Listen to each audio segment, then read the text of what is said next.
Hey everyone, it's Zimcast. We're doing a really big impromptu debate.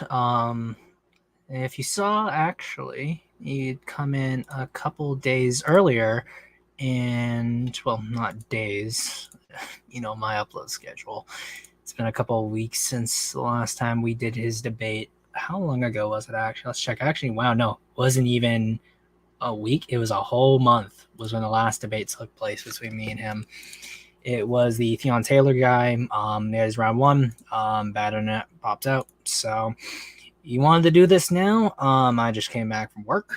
I've got my coffee. So as I kind of ship out the debate across channels, I'm just gonna let people come in, and we'll sort of see how it goes. I'll give him the link in a little bit, and we'll see how it goes. But send me any questions you have in the meantime, and we will get started once I send the link to him and he joins. But yeah, this is a good time. It's a good time all around. It's another, well, it's a, it may not even be technically a 98 debate. It might just be like a Godzilla debate overall. But we shall see. We shall see. But it is fun.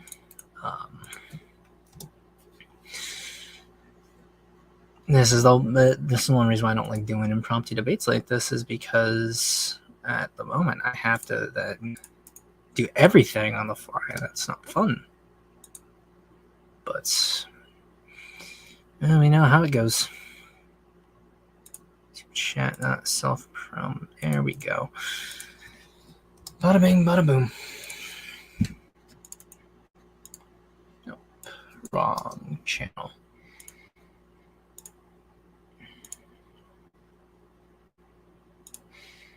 It do be like this. There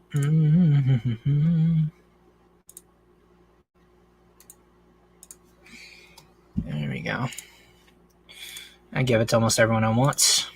Hello, Leo Yokoten. How's it going? It says they've got 2 people waiting. Happy y'all are enjoying things right now. It's just at the moment, because this debate is so impromptu, I am scrambling to just kind of even advertise it to some degree. Because I like it when people do give feedback and input on things. So, there we go. On the Twitter. And add that in.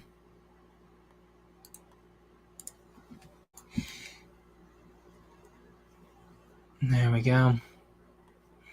Send a message. Snap finally up to there. I was glad to hear that you're doing good. Considering the fact that it's literally it's 11 for East Coast, so no one on the East Coast is watching, and almost all of my viewers are on the East Coast. So, yeah. All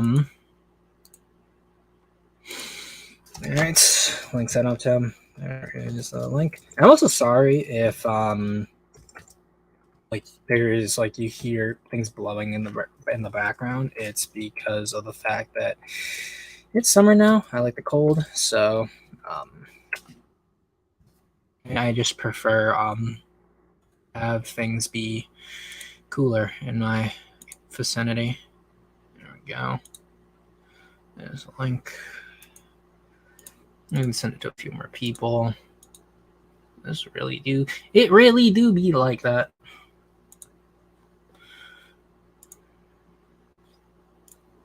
I should be going to bed, but at least my bills haven't kicked in yet. So, probably you'll fall asleep watching, and at least it means I'll have, a one long viewer track if you fall asleep watching this.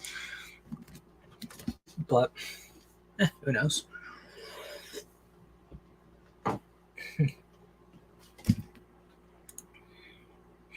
But yeah, essentially, this has been my night.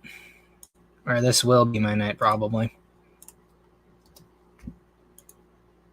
And then I need to send it myself, so I send it if you want to watch Bean.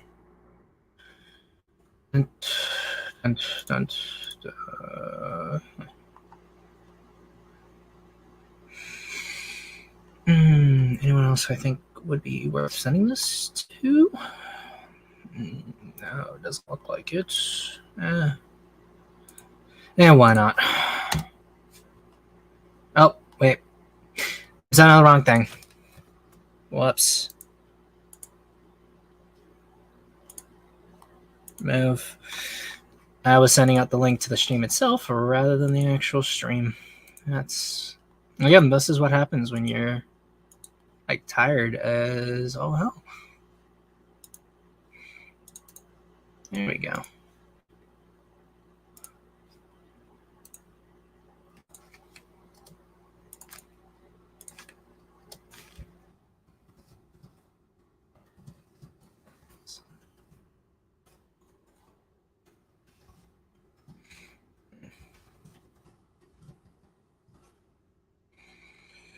There we go. And I sent, well, I sent my own link to my StreamYard to myself. That do be it. There's the link.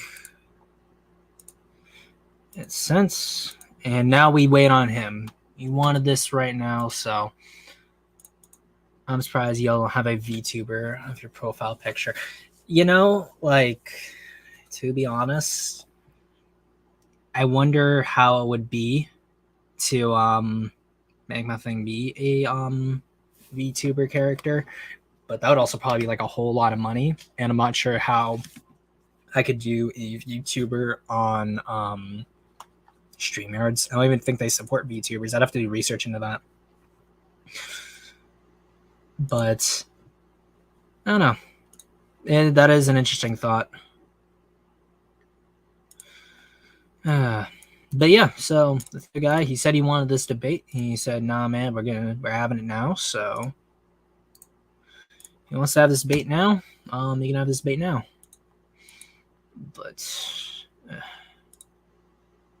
like, if it comes like 30 minutes and he does not show, I'm just gonna be like, okay, because I was like, set this up, have some time. Come on.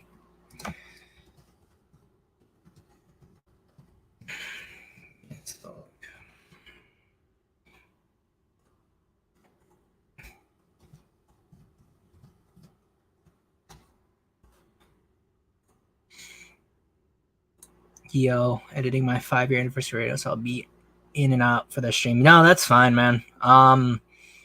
Like, again, I'm just waiting on his response. I said 10:50, but like I'm also coming home around the same time.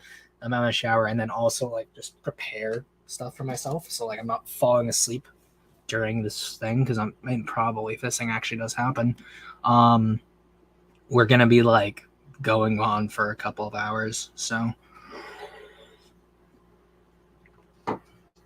I wanted to be ready. What I really wanted to do was I needed to watch Godzilla 84 for a video I was working on, and I wanted to watch King of the Monsters 56, not Monsterverse, for another video I was working on. Outside the fact that I'm doing the Zodagra review for Nick, I wanted to work on that tonight as well. So it's kind of it's kind of threw plans into a bunch, but I'm giving him 30 minutes to look at this. I asked Streamer once if they use reviews, but at the moment they said they don't, but might look into it, so I'm hopeful. I mean, like, if it came to a point where games were monetized and I could support putting money into a VTuber kind of persona thing, I totally would.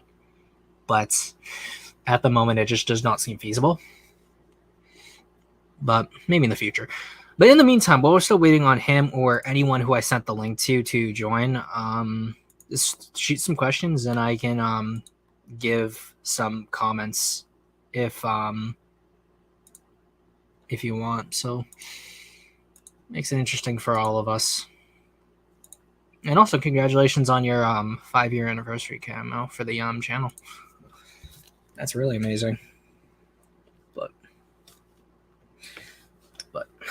what I can actually do is I'll just read off how this entire, like, how this impromptu debate occurred, because he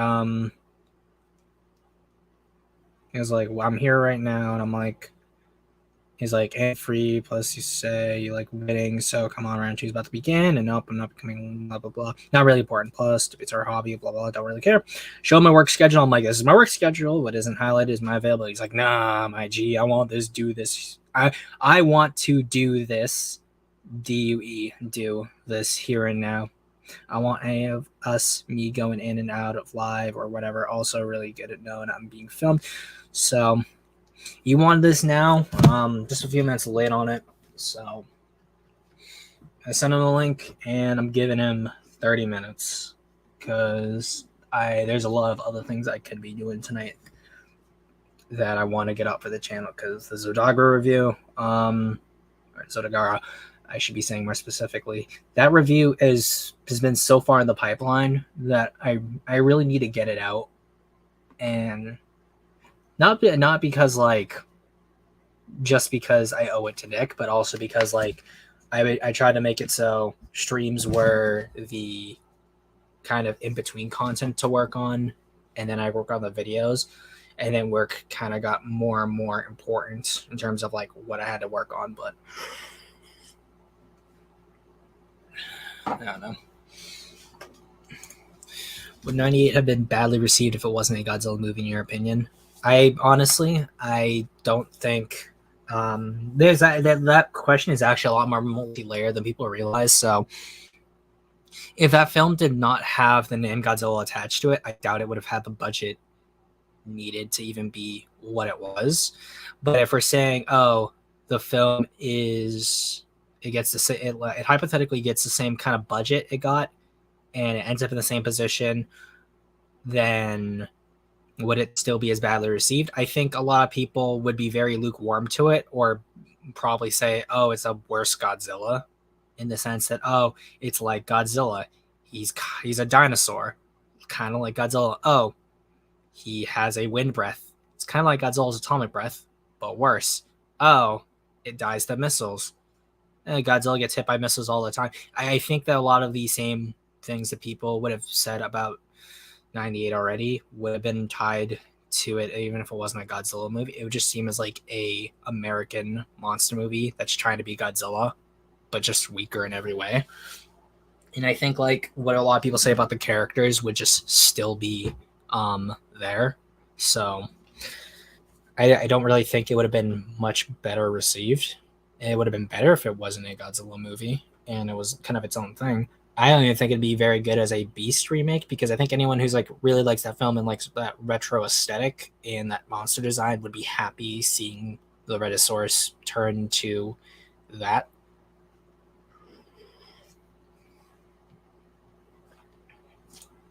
I mean, yeah, like it. The issue with any time people do hypotheticals is that we then have to either allow a few concessions to occur, in the sense that, oh, this film is still being made, but doesn't have Godzilla, so is Sony even going to give them the same kind of budget? And, or like, even if it's not called Godzilla, would the sentiment still apply? And I think to a large extent, yes, they would overall. But another one, I'm curious what all y'all have to say as we continue to wait.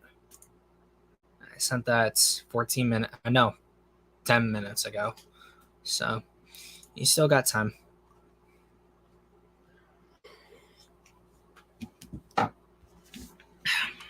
While I do this, I can send this out to more people.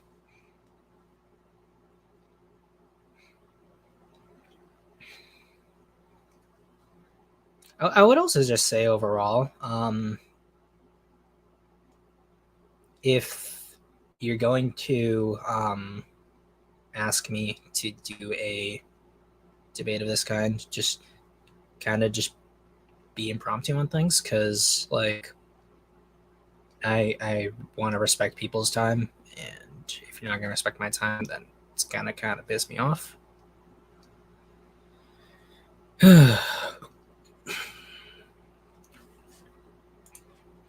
If it didn't have the Godzilla name, it would go down into worse infamy as a big budget mockbuster. Essentially, yeah, it would kind of be like Atlantic Rim in a sense. It really would kind of be like a bigger budget version of Atlantic Rim.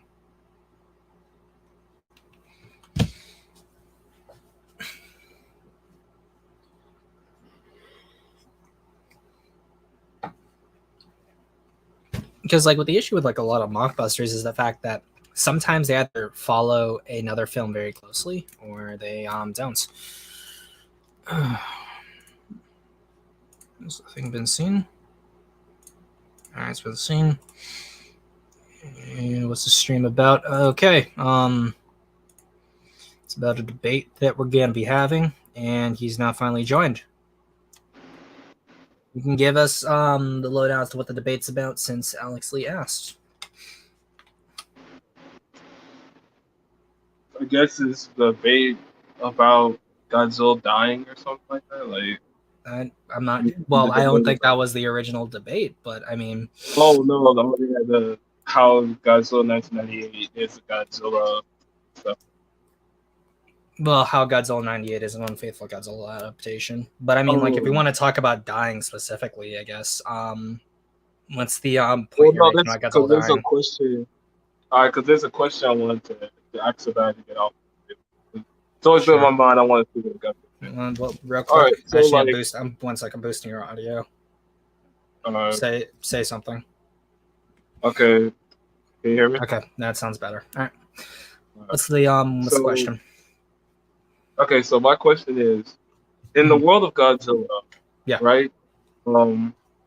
If we never fought Godzilla, then how can a chemical or any other bomb kill him if we never had a creature that came up against him?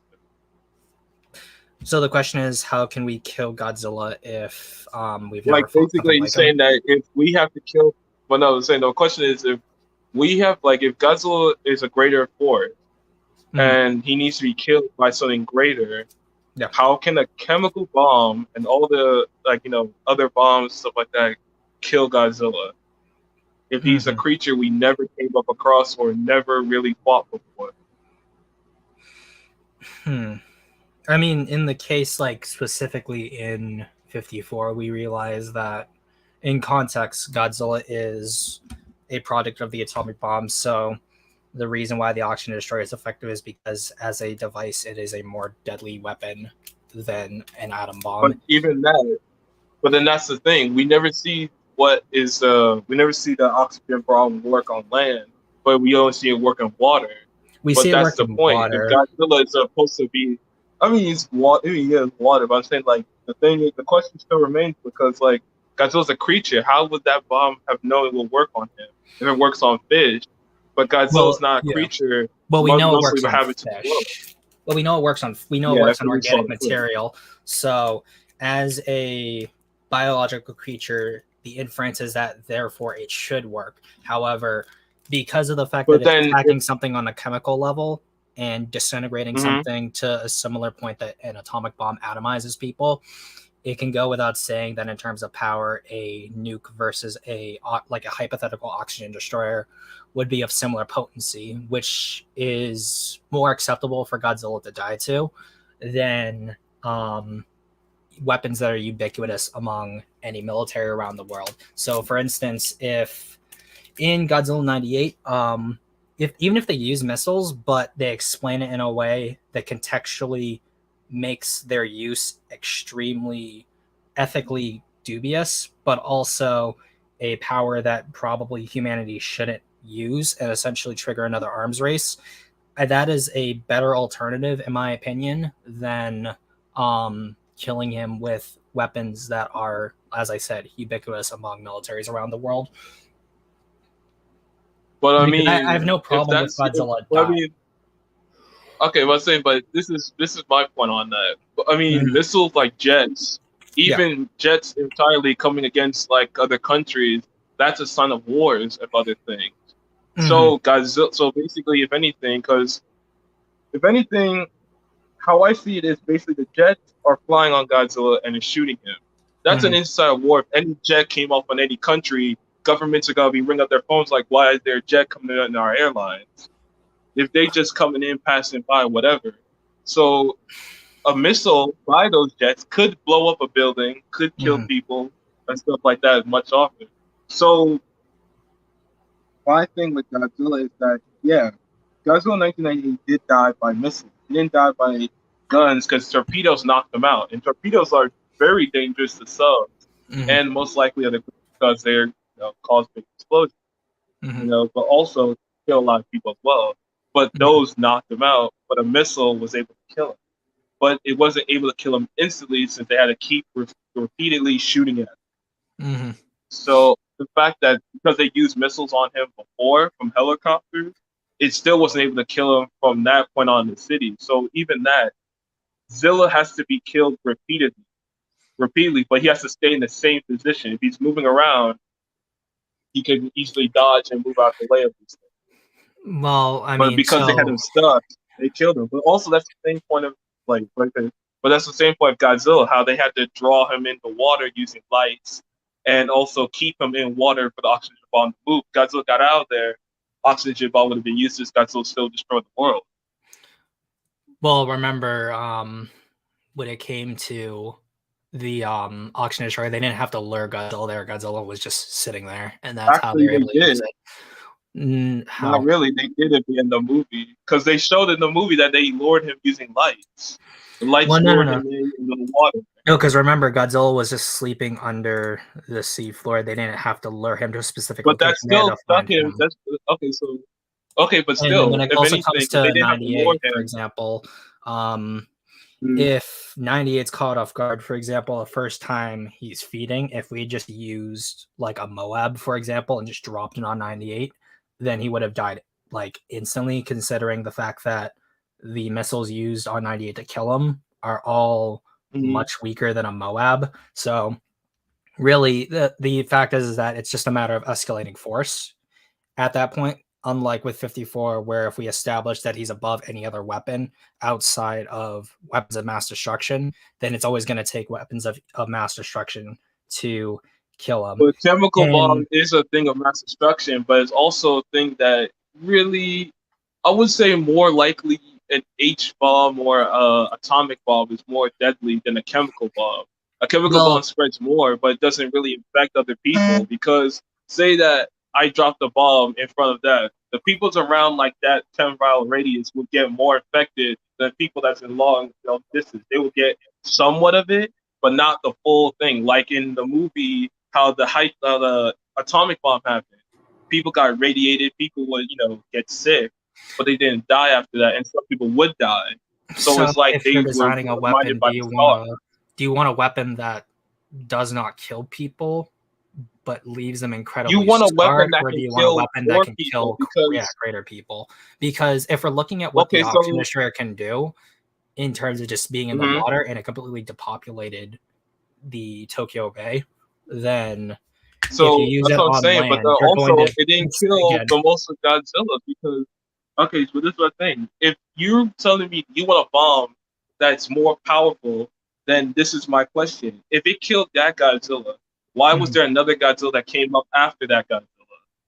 That was the fear of the scientists that said that once we kill this Godzilla, another one's gonna pop up. It wasn't that if we killed this Godzilla, another one appeared. It was that if we continued nuclear testing, another Godzilla was the fear that they had in the movie. Yeah, that's the fear. But that was the fear they had in the movie. They even made it evidence that it was that fear that you realized. Yeah, because it's a fear of nuclear proliferation. So I'm not sure. No, it wasn't that. Yeah, that's exactly what the point was. That basically, let me just what's your point? Basically, my point is, you said you want a bomb that can kill something, right?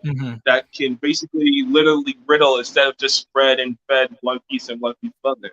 If that bomb killed Godzilla, right? Killed him, his bones, dust, whatever.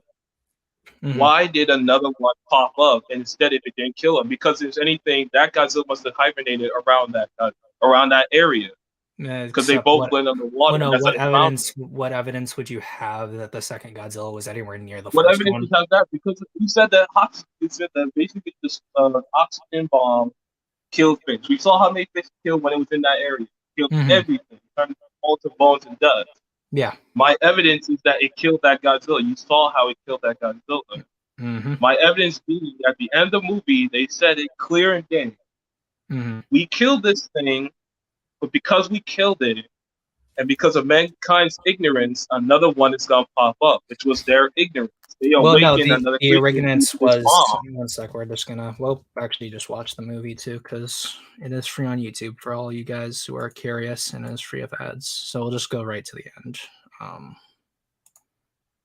Pause ads. For not to say. Okay. Oops.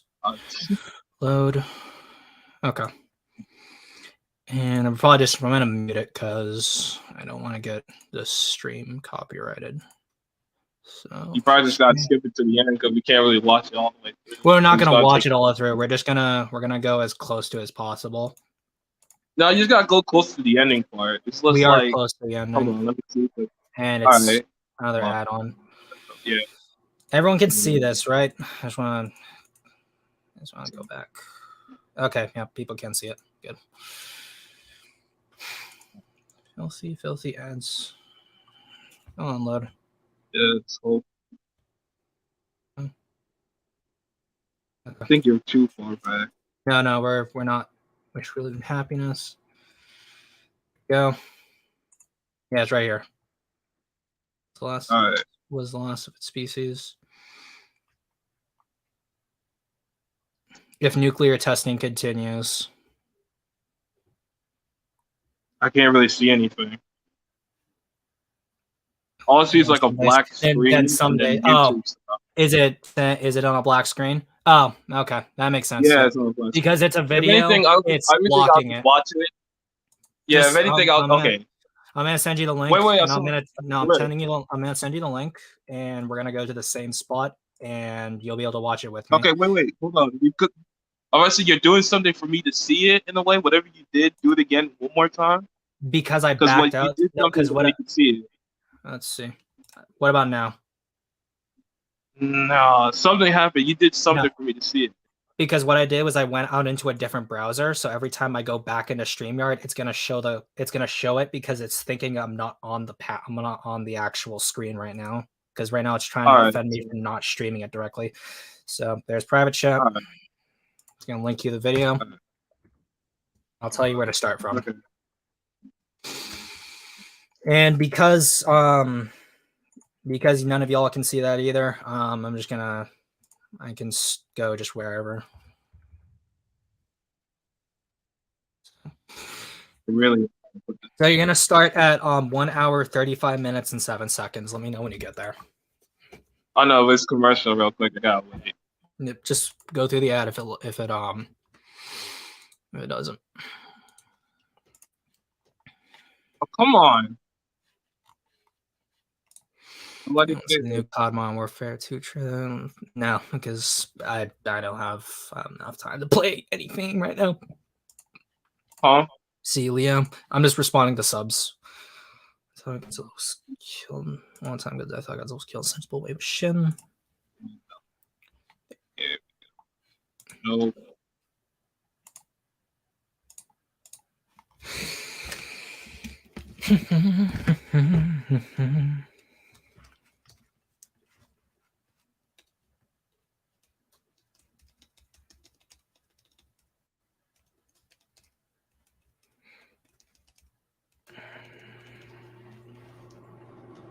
Are you still going through an ad, or are you just trying to get to that point? I'm on the part where the diver is lowering the oxygen destroyer into the. But no, go up. I just don't watch it there. I don't want to skip any further. Well, you can watch it there. Pause when you get to 1 hour 35 minutes and 7 seconds, because that's the point we're talking about. Is right there.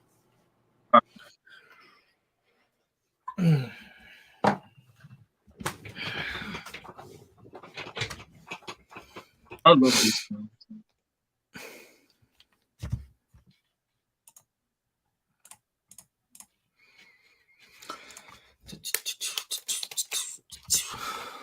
However, in the meantime, for all the subs who probably just don't want to see me, just see a blank screen, I am going to share something else for y'all. So at least there's at least some good images there.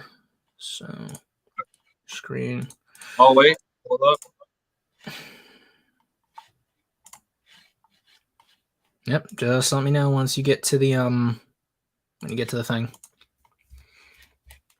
So Brandon, I will let you know when I send out that 84 for you to repaint. Just focusing on other things money-wise in the moment.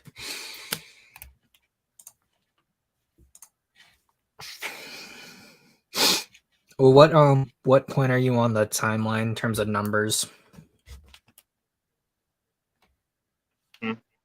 Like what is the numbering that says on your thing? Because right now, like, are you at like 1 hour or something, or where are you at? I'm about to say I'm at the line where the doctor's about to see. Godzilla raised his head and fell into the water. I'm almost there. Okay.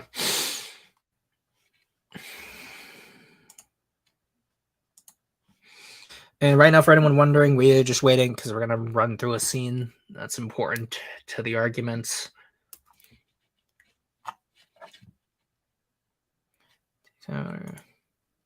Nice, good for you, Brandon.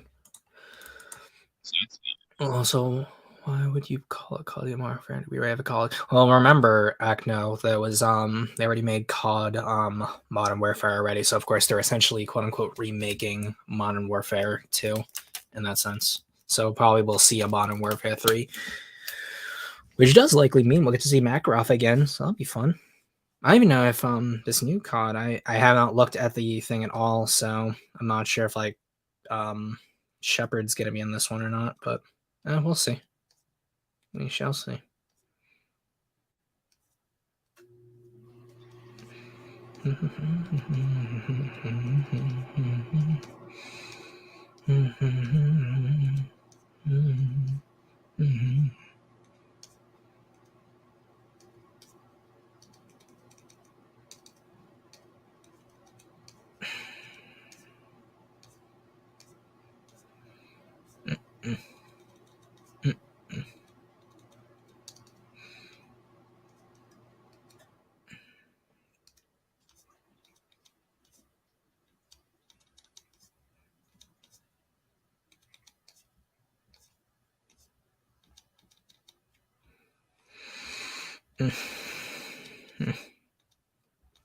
All right, sorry. Okay, so this is the line that he said from the movie. He said that he can't believe that Godzilla is dead. And he's I can't believe that. Well, he says I can't believe Godzilla was the last of its species. And the last species. Last of its species. That's not just like but then he continues. Then he says, if nuclear, he continues the line. If nuclear testing continues, what will happen? One sec, wait. If nuclear just continues, then someday, somewhere in the world, so it does not specifically mean like here another Godzilla may appear. But then, if that's the case, then Godzilla in the second movie should not be there, right? How it should be Anguirus only. Well, because when did they continue testing? When did they continue testing the nuclear bomb in that movie? Specifically, are you talking about the Castle Bravo tests? Because there were already tests going on all over the movie. Well, we never see the original bomb tested. Then that means that. Okay, but if that's the case, we don't see when Castle did it Bravo take place between the movie? But when does it take place between the movies? Between that movie and then the second one? Nuclear weapons testing in general? I'll talk about because there's like between the timelines of Godzilla, between the timelines of Godzilla 1954 and Godzilla Raids Again, in that timeline of that universe, when does nuclear bomb testing continue after that happens? Because shouldn't there be, when you hear about a report of a giant monster that was unstoppable of that, why would they continue it? Well, they don't. And also, if they continued it, why was it Godzilla coming back and then Anguirus coming as well? Where did Anguirus come from? From what we do know about Anguirus, it is believed that Anguirus does come from Siberia. So the reigning theory is that Anguirus came from the Soviet test. And when it comes to any nuclear tests, we do know that the U.S. and the Soviets kept on doing tests throughout the 50s before they finally stopped. So if that's the case, what time did Angerus escape from the Soviet? And also, if that's Soviet, if that's the test, then why did Angerus come into this movie then as well? Because think about it, why if there's a monster running around, right? And these two are things, wouldn't it be the final test for that to be stronger force? Is Godzilla versus Angerus? Both two creatures are big enough to fight against each other, was able to kill each other, instead of them using another bomb enough to get rid of them or using each other to kill them? Well, because remember, in the second film, Yamane is questioning where both monsters came from, and they assume that Angerus and the other Godzilla were just awakened later. So, not every monster's going to be awakened at the same time. But then that's the case. If you're saying that there's no other Godzilla species, he's the last of the species. Well, no, he's not saying definitively. But where's your facts saying that it was nuclear testing if they just woke up? Where's the facts to prove to back it up? The fact that they say so in the film. So if they say so, but in this film they said that there's no other Godzilla species. They never said definitively. You just read it to me though, didn't you not? How are you saying that Yamane? Okay, read the scientist's words again. No. Before you continue, listen. Are you saying that Yamane is an objective source within the universe? He knows for a fact, without a shadow of a doubt. He said to himself, I can't believe Godzilla is the last one of his species. And then if nuclear testing continues, there'll be another one. I'm also going to put in raids again. Actually, can we get raids again on down here? Because that would actually help a lot more if I can get raids again free on here. Godzilla raids again. Oh, it's free with ads. Okay. Let's hope this is actually the Japanese one, not the American one. But dude, no. That's not my question, man. That is your question because because you literally are saying, well, Yamane said it. But you're talking about in the film universe in the context of the area. This is the thing. You're saying that it has to work in the continuity of the film. Yes, the film stating does Rage Again impact the continuity of 54? Yes or no? He hacked the continuity because they made another Godzilla. This didn't come from testing. If it's a species, this species is still alive, and they should have went out there and looked for it if there was such a big threat about it. So we just went and chilled instead of looking for something that literally almost killed us. Why would they go looking for another Godzilla if they couldn't find the first one that mutated? The only reason why Godzilla even appeared in the first place is because the only reason they knew is because they started attacking things. Okay, so yeah, the only reason they also tell me the reason why they find 54. The only reason why they find the 55 Godzilla is because one of them crashed on an island, a remote island, mind you. They crashed on an island, but that's the thing. If Godzilla's hanging out on an island, they couldn't search for him. Well, they weren't hanging out on an island. They just happened to find them fighting on an island. Unless you want to assume that for some reason that's where he was the entire time and not like him moving around at all. But that's the thing. That's the thing that kind of confused me. That if that's your evidence, then that still breaks the continuity of the first film because Godzilla on that first film that they went to, where Godzilla did that infinite scene of everybody speculating if he had a cow in his mouth, he was on that island. Godzilla walked away and went to the water. Those scientists were still on that island for a good probably like a minute and a half to find a boat to get out of there and go back home. They didn't hear another Godzilla. None of them went to explore. Another Godzilla didn't walk up and say, "Hey, I'm here." You know, that argument also implies that Godzilla's just always go to Odo Island regardless of the Godzilla itself. But even that wasn't the same Odo Island that they were on, the next Godzilla. But they weren't on Odo Island; they were on Iwado Island. Those are two different islands. So even that, if that's the same, so even if it's a different island, my question is, if we're gonna take it into offense, why would they risk not looking for this Godzilla, no matter what island it's on? I don't care if it is the last species. We're supposed to look for it, because then that's the same thing with King Kong and his kind of like franchise, where Kong is the last one of the species, but then they retcon it to give him a son. Well, they retconned it to give him a son, but they also never explored Skull Island completely, so we can't say for a But fact even that, that, so you're unlike talking Odo about Island, this, like where for a fact that there was people living on Odo Island, where they could say, "Oh yeah, another Godzilla appeared on Odo Island." That okay, makes sense. but then Versus people who've that's never the don't live on guarantee Odo of. Island. Like for example, with Mhm. Skull Island, the only people who live on Skull Island are natives, so we can't really say, So "Oh, the natives never told them that there's another Kong. They lived there most of their lives. If I'm a native of a country that I lived through birth and all that, and I was able to explore it, I would be able to tell people that, hey, there's another creature that lives on here. It's a baby and it's not harmless. But in well, the second why would they movie, have they see him encountered?" and they say, oh yeah, he's always been. Well, why would they encounter? Well, they never said he's always been there. They said, "Oh, wow, looks like Kong had a son." Like, have you watched Song of With Kong before or what? no? But then that's the thing. With what? There has to be something to answer that. Where's the logic? There was a female. And if there wasn't a female, because every Kong movie, they have worshipped Kong as a god. That's their thing. They give Mm-hmm. Kong something to treasure, he leaves, and he walks away. There's never been a female Kong that walked up and was like, where's my ritual or something? It's So very how possible did that Kong have a Kong son? died before then. Like, If he not to died then like if before then, how can he have a son of Kong and be alive in that movie? you do real like if you want to have a scientific explanation, you do realize gorillas reach sexual maturity before they reach physical So do maturity. lizards and dinosaurs. And Not Godzilla necessarily. had a son before. So Well, we how don't did know that? where How that did that Godzilla happen? came from. So Godzilla never. It's not Well, to Godzilla's be honest, specific there's kid. been a whole bunch of Godzilla kids we don't know that came from. Godzilla Well, we don't. has Yeah, another species in the Heisei series. How did that exactly. baby live so long before then, to the point that it's a Godzilla at this point?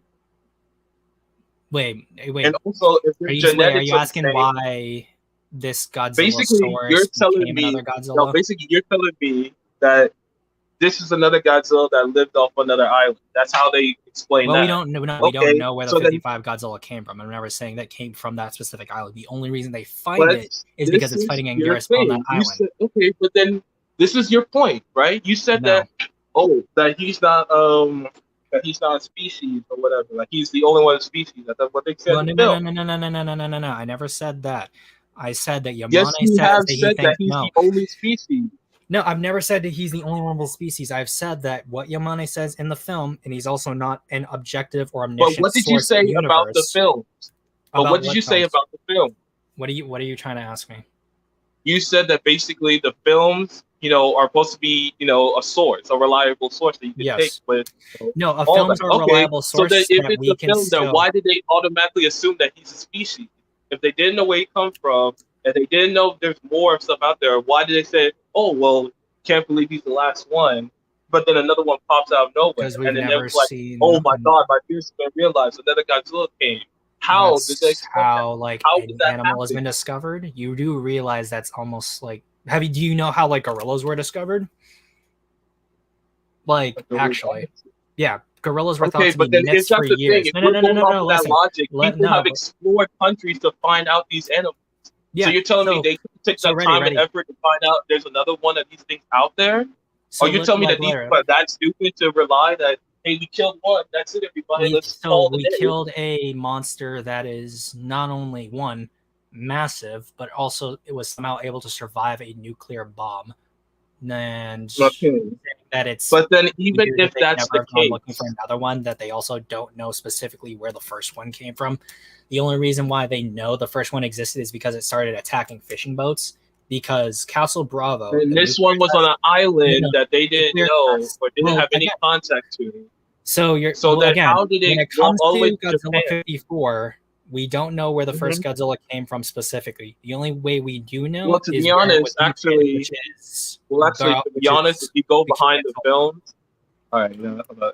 If you go behind the films, they actually do explain where Godzilla comes from. He's Yeah, not that he really a was creature under or a a lizard. He's basically the incarnation. He's basically the living bomb incarnated. That's what they well, said you mean behind the that's what scenes. his allegory is, not specifically in universe where No, it that's comes not from. his allegory. That's literally what they said in the making of Godzilla in 1954. He They is the bomb also because they said said that that basically. Wait, let me finish. They said that mm, mostly movie monsters have been made, have been waken up or been mutated by the bomb. They said mhm. Godzilla is the living incarnation of the bomb. He's not an allegory for it. He is the atomic bomb. So an atomic why they couldn't bomb kill him and somehow stuff like transmuted itself into a giant monster.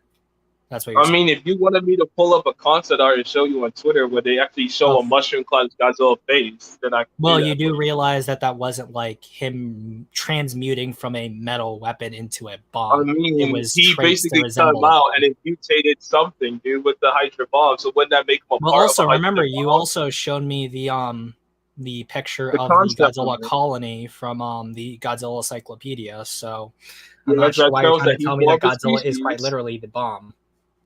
But then even that, I showed you a colony, right? Yeah. So where was that colony in that film? And even if that colony is continuity to this film, how did the Okay. oxygen bomb So not kill those question: Godzilla? Do you know what year Casa Bravo took place? Which is the bomb that The hypothetically bomb mutated took Godzilla? place in the middle of the top. No, The bomb took no, no, place no, no, no, no, during no. Answer the World War question, II. please. Please answer the question. When did I just Casa told you. Bravo take place? What year? When the Castle Bravo took place? Yeah, what year? What year it took place? Okay, Yeah. hold on. Let me Don't look it up. I already know. Tell me without looking it up. I'm gonna tell you, man. Hold on. Okay.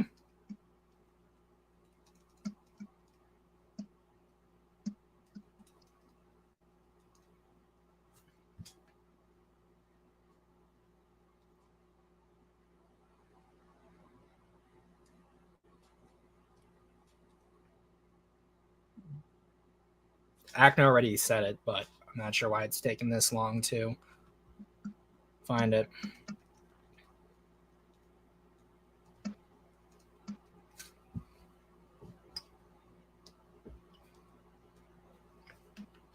Have you found it? Yeah. You know it's in the comments, right? I'm not really looking at the comments. All right. Tell me when you find it. Where is it in the comments? I don't see it. Oh, 1954. What and Actually, do you know, this is what did you just say that's wrong? And did he just duck? You better not just ducked. You better respond to that again. Okay.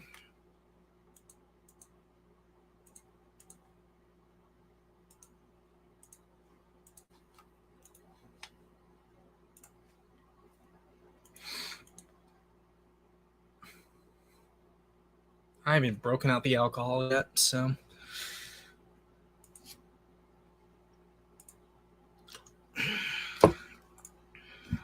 because they had to push back because they couldn't do the filming in the actual place. You do realize that like you dipped out there for a second, so I everything knew I you just dipped said. out because I actually pressed the space bar. But actually, no, 1954 is not the time it took place. The actor behind the 1954 is scenes not actually when. explained that they couldn't do it on the same. They couldn't release the film on the same day because it produced nightmares. So they had to release it a couple of months back on Do you want to provide a 1954. source for That's that? when the film comes. Because you do You realize want? that I want to provide the the source Casa for it. Okay, Bravos. here Yeah, I got you. yeah. Hold Like me. on. I got you. I'm gonna send you the link to it real quick. Yeah, like me. All right. You're probably not gonna read it, but it's probably gonna come up on I'm this. like, Hold if on. it's if it's an article, Hold I'm on, gonna hold on. pull it up. So It's not an article. I'm pulling up a video from the voice actor himself. the voice actor, Yeah, well, not the voice actor, the suit actor. not Haru Nakajima. Yeah. Well, do you So know what the my other reason why they couldn't release Godzilla originally? Like what because film was basically the supposed to be fear of the made? bomb, they couldn't really release it. Also, tied them into the contract from the peril, they couldn't really do filming there either because Yeah, the only since they reason didn't why want they any couldn't. other like temperature or like actual footage being linked, they couldn't really film. So they Well, had no, to the do it reason somewhere else. why Godzilla was made was because a different film fell through. But do Yeah, I know that film. you know I how know to that link film. I'm what's talking the about film they called? couldn't do any filming there though. Well, Otherwise, no, they couldn't. they couldn't do filming not because of they couldn't do it because they weren't granted visas to do it, not because of like temperatures or anything. But do you know how to link something on StreamYard, right?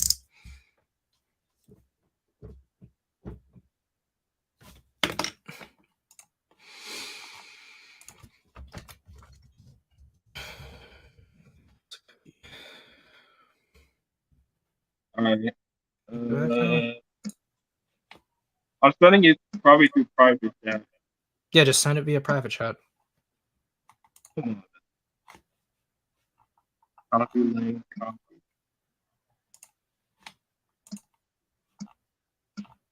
All right, here you go. Okay. Can you see it? Yeah, I see it.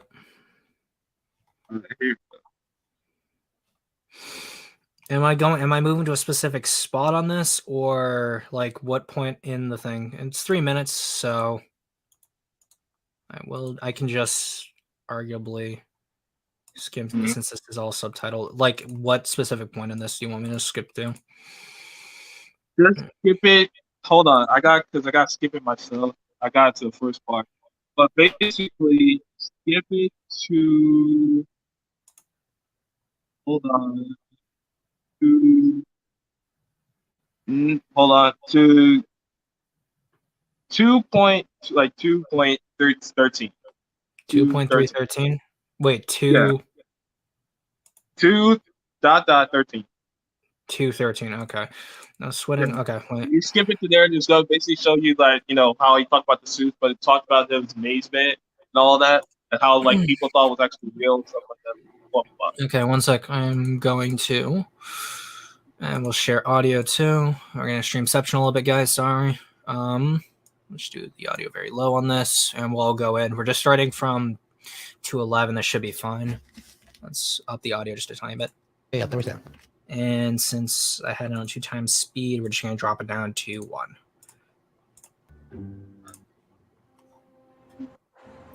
After 6 grueling months of shooting, the first Godzilla movie was released in Japan in 1954. No one had any idea how it would be received. 映画館行って見てる。一番後ろの方で見ないで、かぶりつき行って見てる。観客の方をずっと見てる。まあ成功したよ。こんなびっくりしちゃった。いや、嬉しかったね、僕は。So, do you want me to keep going on this or no? Nah, you can stop it right there. But you see, the film date was released on 1954, not on the same day that the bombing attacked. But if it was, none of the people that came to see that. Well, they kind of made it on the same day as the bomb because obviously the Lucky Dragon incident was part of what inspired them. So how would So that's what I'm saying. That everyone said that basically told me that you said it was in the chat of when the bomb took place. Yes. So in the universe, when did the bomb take place? It was basically like within. It was not 1954. Yeah, the Castle 1954 was when the movie came out. So how did the movie come out before the bomb? Over the exact same day as the bomb? No. That's why I asked you specifically, do you know what day Casa Bravo took place? Because they took place the same year. They took place different months. Because Casa Bravo took place March 1st, 1954. Godzilla took place after that. So I'm not sure. It's not going to be the same month. So it had to be around. No, Godzilla, the film came out. Probably 1953 or 1950. No, they both came up the same. Okay, we'll just go up there. Castle Bravo nuclear test. Nuclear test dates. There we go. And I will bring up one for Godzilla 54 release date. So we'll just. And again, sorry guys, another streamception that's going to happen. Actually, no, I don't. No, I will have to do another streamception. I won't need audio though. So, Casa Bravo, which is what mutates Godzilla, March 1st, 1954. Godzilla, specifically 1954, takes place October and November. So just during the fall of the same year.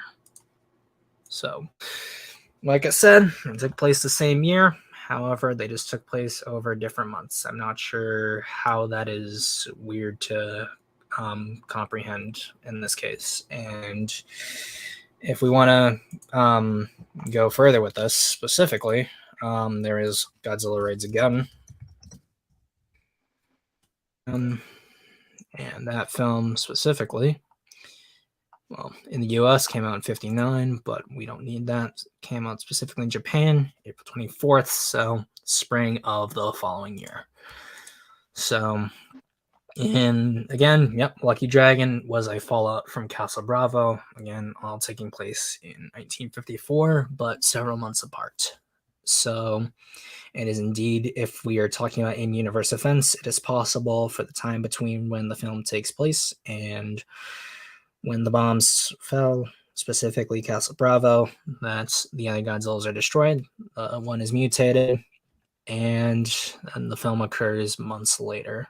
So I'm not sure what the confusion would be about one being so close to another Godzilla. Is that how in the world? So you're telling me that they continued it, and for some reason Godzilla got reborn again by another creature. He wasn't reborn again; it was another Godzilla. I'm talking about they made another creature, but they labeled it Godzilla. They didn't give another name, called it Godzilla. So that is Godzilla being reborn. So if you found another, so like, if you found a creature that looked Godzilla from that movie come back to life, and why are they still testing it? That's my problem. The issue is that you assume that these are the same creatures when we know for a fact. I'm not assuming that they're the same creatures. I'm saying that there's not a species.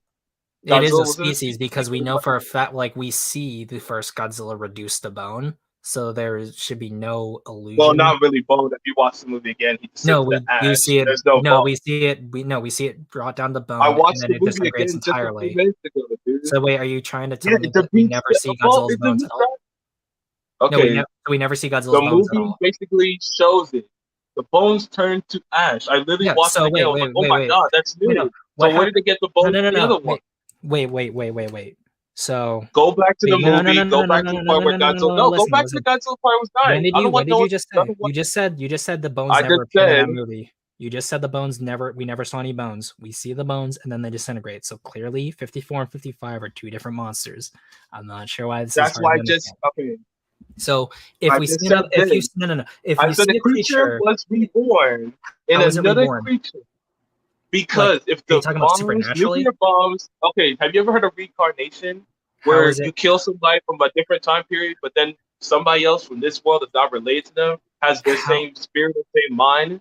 So what information in the film would suggest that there was reincarnation in the show series? The fact that this Godzilla can't die, the fact that this Godzilla is basically immortal. He comes back and destroys Japan a couple of times over.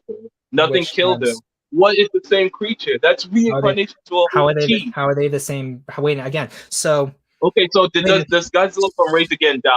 Does Godzilla from Raise Again die? No. When did they say it died in Raise Again? He doesn't die.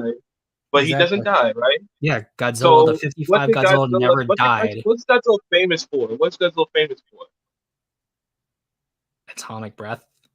Not the atomic breath. The fact that he can take really cool damage and can't die.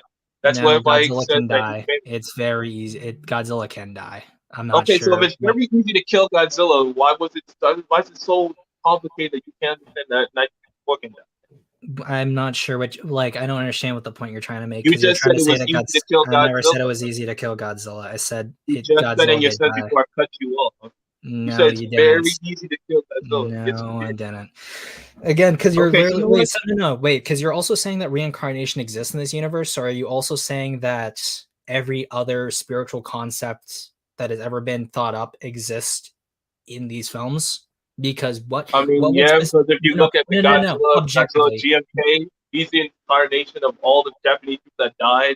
And it wasn't the Japanese people that this Godzilla was formed from. It was Japanese people that died in the hydrogen bomb. No, it wasn't. No. All that bomb. So then what was GMK? He was formed by the souls of the people the Japanese killed. That's reincarnation. They came back to life reincarnation. In the form of Godzilla. Yes, it is. That's not what reincarnation is. Also, and you literally told me we can. But here's the thing: you also just told me that this Godzilla was a reincarnation of people who. And then see if it might see what I said wasn't true. GMK Godzilla. We'll look it up and we'll read together. I'm not talking about looking up GMK Godzilla. Look up reincarnation first. We're looking up GMK Godzilla because you specifically said that this Godzilla was the result of Japanese people who died to the hydrogen bombs. So let's first get that out of the way because that seems to be something that is misunderstood. So we'll just go through that first. So screen share. Streamceptioning again, guys. Probably a little easier. So, unlike other interpretations of the character, this Godzilla is a supernatural entity inhabited by the restless souls of those killed in the Pacific Theater during World War II. Godzilla sought revenge against Japan for forgetting and ignoring the past and came ashore to punish the nation by obliterating its cities. So, my question is, why would the souls of Japanese people want to punish their own nation for forgetting about the bombs that killed them when that is a key part of their culture? Okay, Because you said that so wait, let me finish. No, let me finish. first, Because you said that Godzilla okay. is the souls of the people who died to the bombs that Mhm. are a key part of their culture. What have the Japanese forgot about the bombings of Hiroshima and Nagasaki? Well, the fact that basically nobody talks about it. There's part of the picture when they market it. That's become a thing when they market tools. And also, if your thing Wait, is you're about saying white they don't. Japanese people, Wait. You're saying that no one talks about Hiroshima and what makes you say Nagasaki? if they don't talk about it in language? If it's filmed and marketed, that's not talking about it. You can market something. I could take a picture of a dead person hanging up my room and say that, you know what? This is a poster of a movie that's going to come out soon later. That's marketing something. So you're saying Now, that people you don't talk saying like this, that no, you, like, yes or no? wait, Do first, there's a part of the people talk question that about is the answer. that's You not said even that it's you're going to not be even the giving me an answer. That's answer like the part of, because okay. you've literally just you so yes or no, do people like talk about in reverence or even remember the fact that that they were I mean, bombed? people talk Yes or about no? slavery I and know, yes history or no. over and over again, even though Yes. we know it.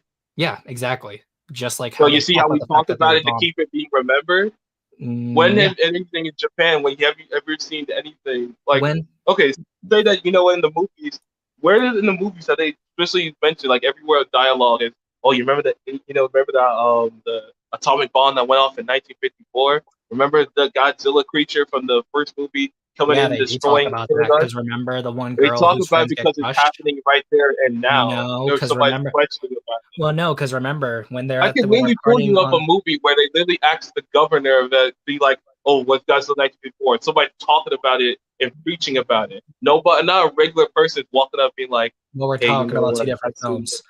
Also, you do realize the Japanese specifically have a Memorial Day for the bombs. August I'm 6th not is talking about it in the. I'm not talking about the so actual. wait, so I'm talking no, about in so the movie. if the film is about Godzilla returning and he's the Mm-hmm. Japanese people who were killed by the bomb and not the people who were who they killed, because Shusuke Kaneko has specifically said that the reason why he's made up of the souls of World War II victims is because of Japan's history with forgetting about the war crimes they committed in World War II. And thank you, Kaiju Noir, Mm-hmm. specifically for bringing this up as someone who has worked in Japan and knows a fact about these things. Talk about the Norwegians to try to wipe out their history clean of any war crimes Japan has committed, especially when it comes to comfort women. So yes, the things they don't talk about when it comes to the past were about the people they committed war crimes against, not people who were killed by the bombs. I'm not sure where you got the idea that GMK Godzilla is coming from the people killed by the bomb, and he just dipped out again. Andres, one sec. GMK has that theme. It's been a while. All right, It's my fault. I keep pressing the back button. Sorry. Get I know your everybody's hand off the thinking back that, button. Don't touch it. Do not touch it. Yeah, I'm not pressing it enough. Keep Okay. your finger away from it. Basically, Japanese And culture is known for basically bringing up the dead in story culture. There's a lot of culture. There's a lot of Japanese mythology that talks about the ghosts or dead or kappas, for instance. Kappas are like Japanese like monsters. There are Basically, yokai, yes. known as tricksters. Basically, they're like little turtle people. They kill and hunt people, and you have to Do you know what a sacrifice kappa and is? die Yes. and stuff like that. So, if you know what a kappa is, that's like same thing with Godzilla. How is Godzilla is Godzilla a not. kappa? Godzilla is basically a mythical, I guess, a Japanese mythology creature. If anything, he's made up the soul of Japan, which is known to be destruction. So He's wait, meant if to be. A kappa is known for. If you know about kappa, you should know why I'm saying that it's like Godzilla. They're then why tricksters. would the When you see guardian them around, that means they're monsters? dangerous. Well, why would the guardian Yeah, like monsters who are Godzilla, made up he's of the dangerous. no, but why would the guardian monsters want to defend Japan if Godzilla is coming to destroy Japan and if they're both So like did made you up just of know the spirits? part where I just said he's dangerous? That's the part. They're basically guardians. Basically, if you go to Japan, there's a shrine where it's supposed to protect. If you go to this shrine and you pray to it, it's supposed to release like a spirit to protect you from, you know, humans and spirits from your world, you know, from other worlds. Like it's basically like ghosts and stuff. So the Guardians represents that kind of spirit. Each of these people has been attacked in mean ways. How do I know it? Yeah, because how do you know look this at the in film, universe? how do I know it in universe? Because they're statues. Each person have a statue that represents But they aren't something. statues. They were those totems were there to release them, so they weren't in the actual. But even that, every time there's a monster that pops up in that movie, there's a stone by them. Like when they put the stone in there with the dog and Mothra appears.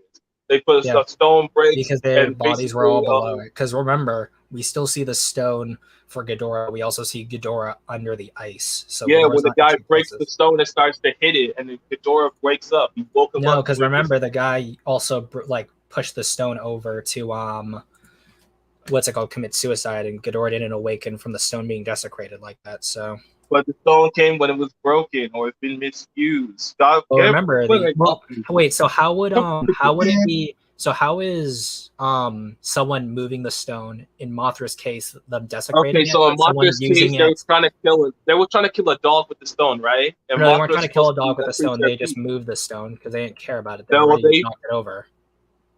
Yeah, but they knocked it over and they picked it up. They put it in a crate with a dog in it, and it was going to drown the dog. If you watch that movie, scene, if a dog being killed is a desecration, but a man committing like suicide using the you're telling me stone is not not a creature that's supposed to protect all living things. That's what that stone represents. They were protecting a dog is a living thing. So it didn't kill those teenagers. Well, remember, it didn't kill those teenagers. The dog is a living person. They tried it. So a dog attempting to be killed is enough to awaken a giant monster, or specifically Mothra. But a man also trying to take his own life is not. What does King Ghidorah usually represents in the world of that? Because they did explain that King Ghidorah is supposed to be like a monster of Japanese horror legend, where it's supposed also to be a guardian monster too. Yeah, he was also a guardian. Yeah, he's a guardian monster, but still, like King Ghidorah doesn't protect people in that movie as well. In this movie, he does. Yeah, but he specifically fights Godzilla to protect. But he still killed people in that movie by using, by basically fighting Godzilla in the middle of the city. He could take Godzilla out of the city to protect the people as well, like Mothra and what Baragon did. Wait, what? Mothra fought Godzilla in the city, and in fact probably did more damage than Ghidorah did. Not to mention, but then she basically led him into the water for basically Ghidorah to stop because Ghidorah actually knocked Godzilla into the water. So I'm not sure. Well, okay, real quick. I also bring Andreas in here. Andreas, do you mind explaining, as someone who's actually lived in Japan, the context behind GMK specifically with the Guardian monsters and sort of where Godzilla comes from in this case, as a primary source while I go look for a secondary source?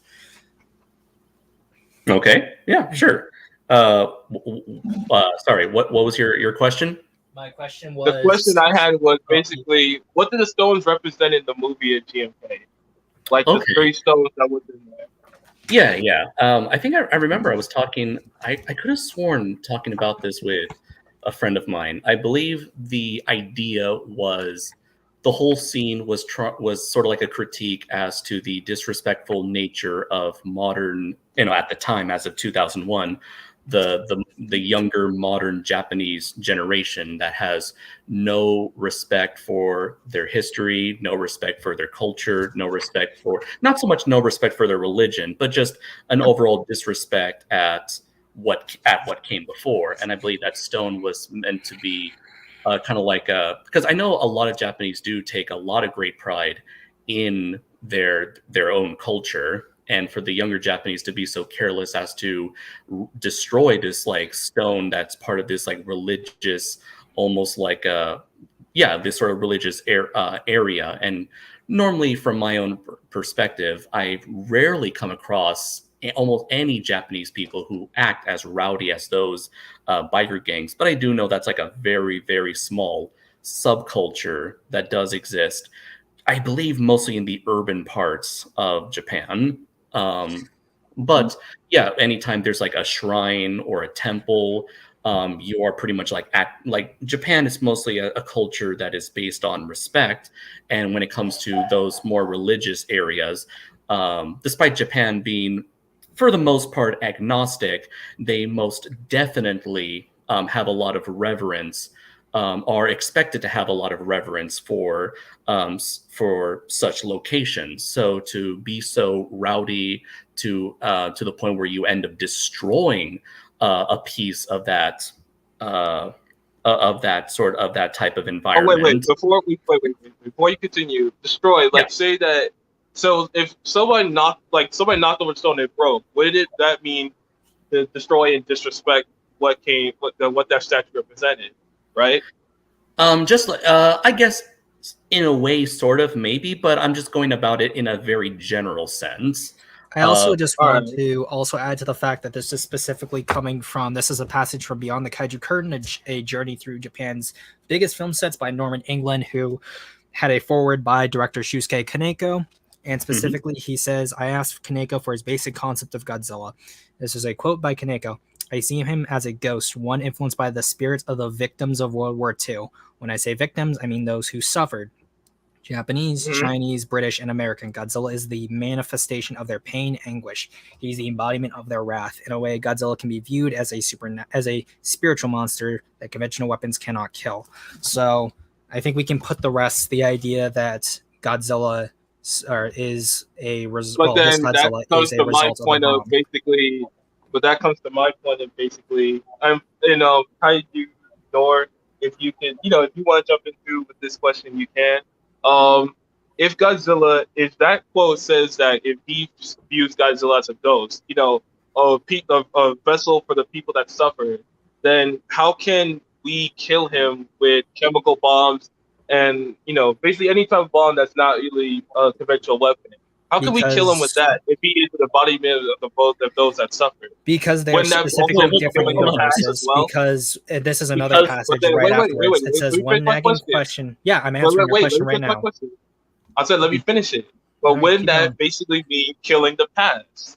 Because you're killing Godzilla, which embodies the past. Wouldn't you kill the people that you're also trying to remember?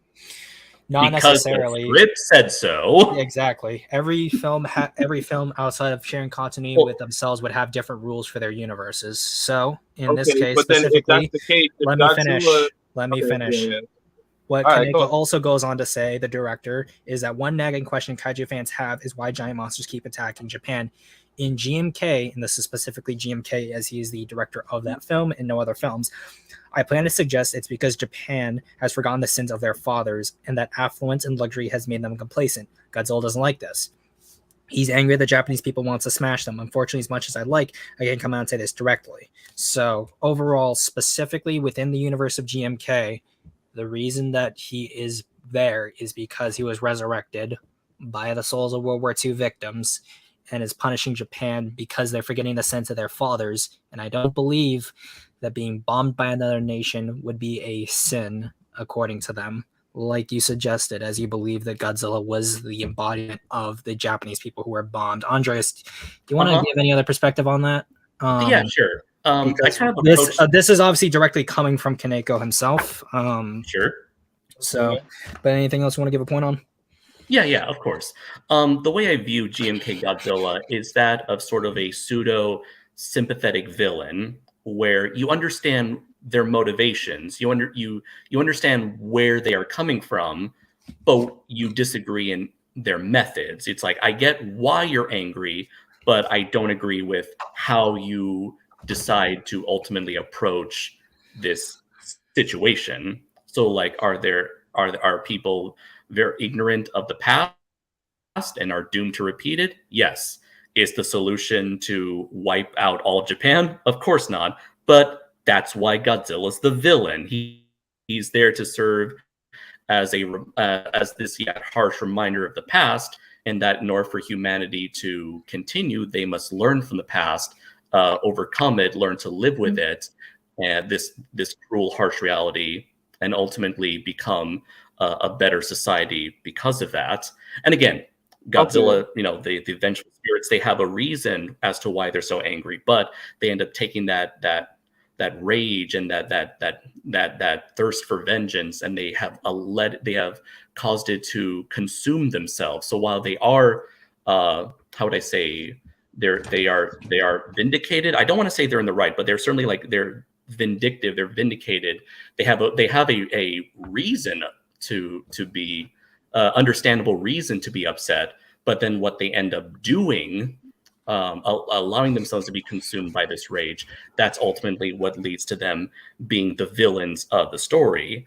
And how I see the guardian spirits coming into place, that these are kind of like represent the side of Japan that wishes to be more forgiving of the current generation.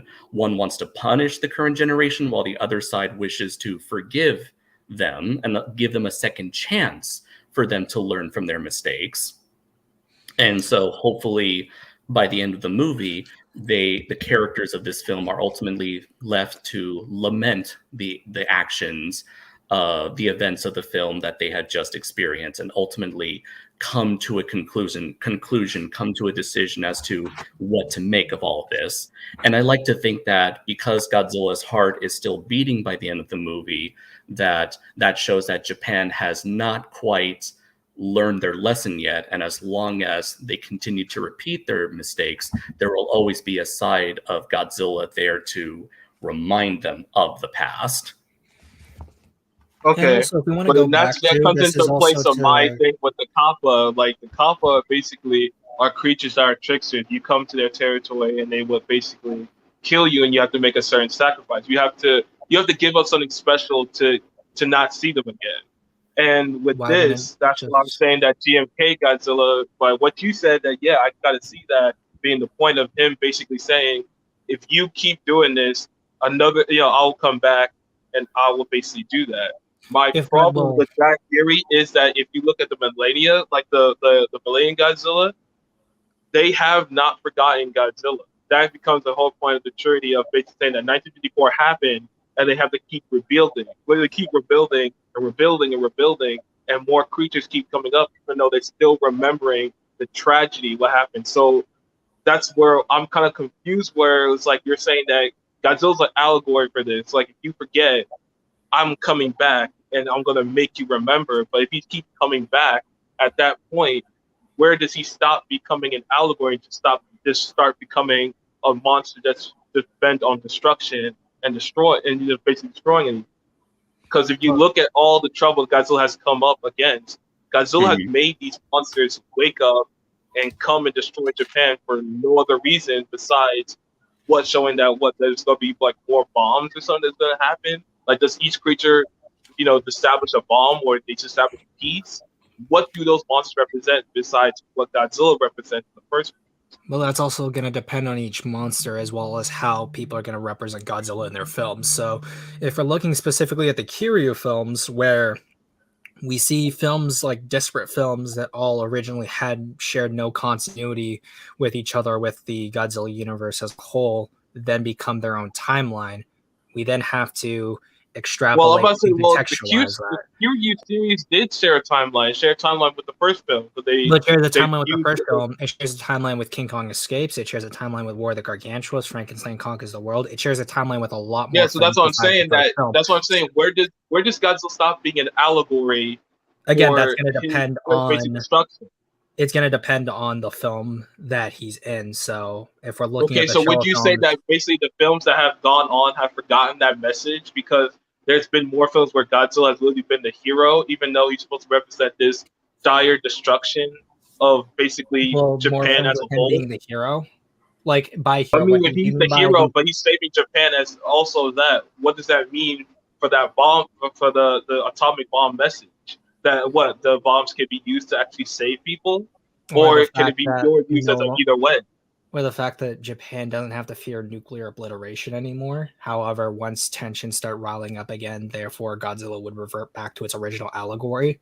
That's exactly why, specifically in '84, the reason why that film is as good as it is because of the fact that due to Cold War tensions, there was again fear of nuclear retaliation. So because of that, that's why it was appropriate to transition Godzilla back into the original allegory rather than focusing on him as the iconoclast character. Because you can take But then if Godzilla that's the as an case, iconoclast but then if character. that's Let me finish. You can take Godzilla as an iconoclast character, having his iconic traits and putting him in situations that are outside of his original allegory. Of course, it's not going to be as interesting or as thought-provoking as him in that original context, but it works because you're taking Godzilla traits and all as a character, which is why, for example, you can take other characters like anything from Marvel, DC, etc., put them in different situations, but because the character is retaining all its original traits, it's essentially that character existing within a bubble of this story. Whereas if you want to take them back to their roots, their allegory is going to be different. And those two films sharing are the same space. Well, they're not going to at all because they're talking about two different things. So, for example, anything Silver Age Batman is not going to be occupying the same space in terms of talking about themes as The Dark Knight Returns because they're tackling the character in two different ways. One is just taking the character of Batman and putting him in wacky situations, while the other one is looking at the character of Batman and what that means and how that relates to the story that is being written. The only time that is ever going to change is if we are building on different things. So, for example, if we saw Silver Age Batman becoming the Batman from The Dark Knight Returns, it would be weird because there's so much more context that needs to be taken into account versus The Dark Knight Returns being its own individual universe that contains the character of Batman. So if we're talking about who keeps doing that, is that I keep hearing a buzzing noise. Oh, that's probably me. I can't really tear it down, but both of me. Okay, so again, my point is that with media that spans as long as it does, you can have characters move out of their traditional themes and embody, not necessarily embody things, but they can be put into situations that allow so then that brings us all the way. Okay, so that brings us all the way back to Godzilla 1998 then. Yeah, sure. Because that character was taken out of its original mold so much that it basically became its own thing. Character, but how? Yes. Because its own character. The reason that could be the same for the Batman. That could be the same for the Batman because not every Batman is the same Batman. I think it would be the same for the Batman because the issue I have with that's one issue I take with a lot of Batman content is because when you have so much of it, the character gets amorphous to a point where it means very little. So in the case of Godzilla, we see a creature that appearance-wise is removed, ability-wise is removed, and although there are ideas in which there could be extrapolations that this is Godzilla to a degree, they fall flat in the greater context of their universe. It'd be the same thing as, for example, if we saw Bruce Wayne Batman, and this is supposed to be like a basic understanding of like we're bringing Batman to basics and he's running around killing people at that point, and he doesn't look like Batman. Like let's just say he's got a slouch hat and he wears black, but he roams around the night and he kills people. People could say, well, it's a black figure, he's going around a place vaguely like Gotham and he's fighting crime, even though that would make him essentially like the Shadow who preceded him, in a similar way to how 98 being removed so much from Godzilla resembles the Beast from 20,000 Fathoms, because so much of what removed Godzilla from the Rhedosaurus is removed from 98, making it this weird middle ground between that original character and the thing that is inspired by it.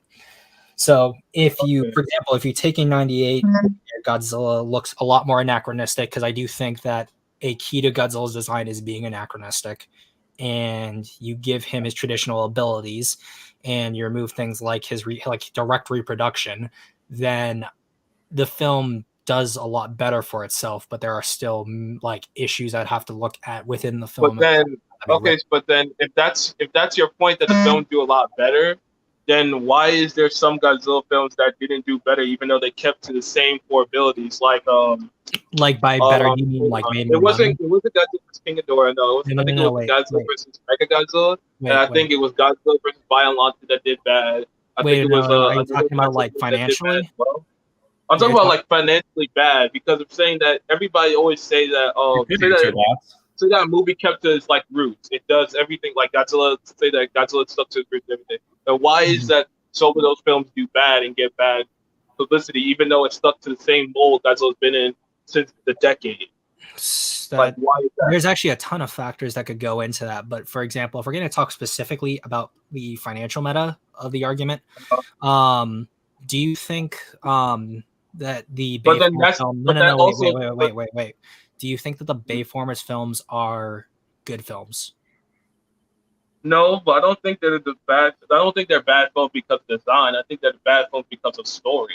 Yeah. So many people also wait a minute. But wait. Well, let me finish. But also, I feel the same way about the MonsterVerse.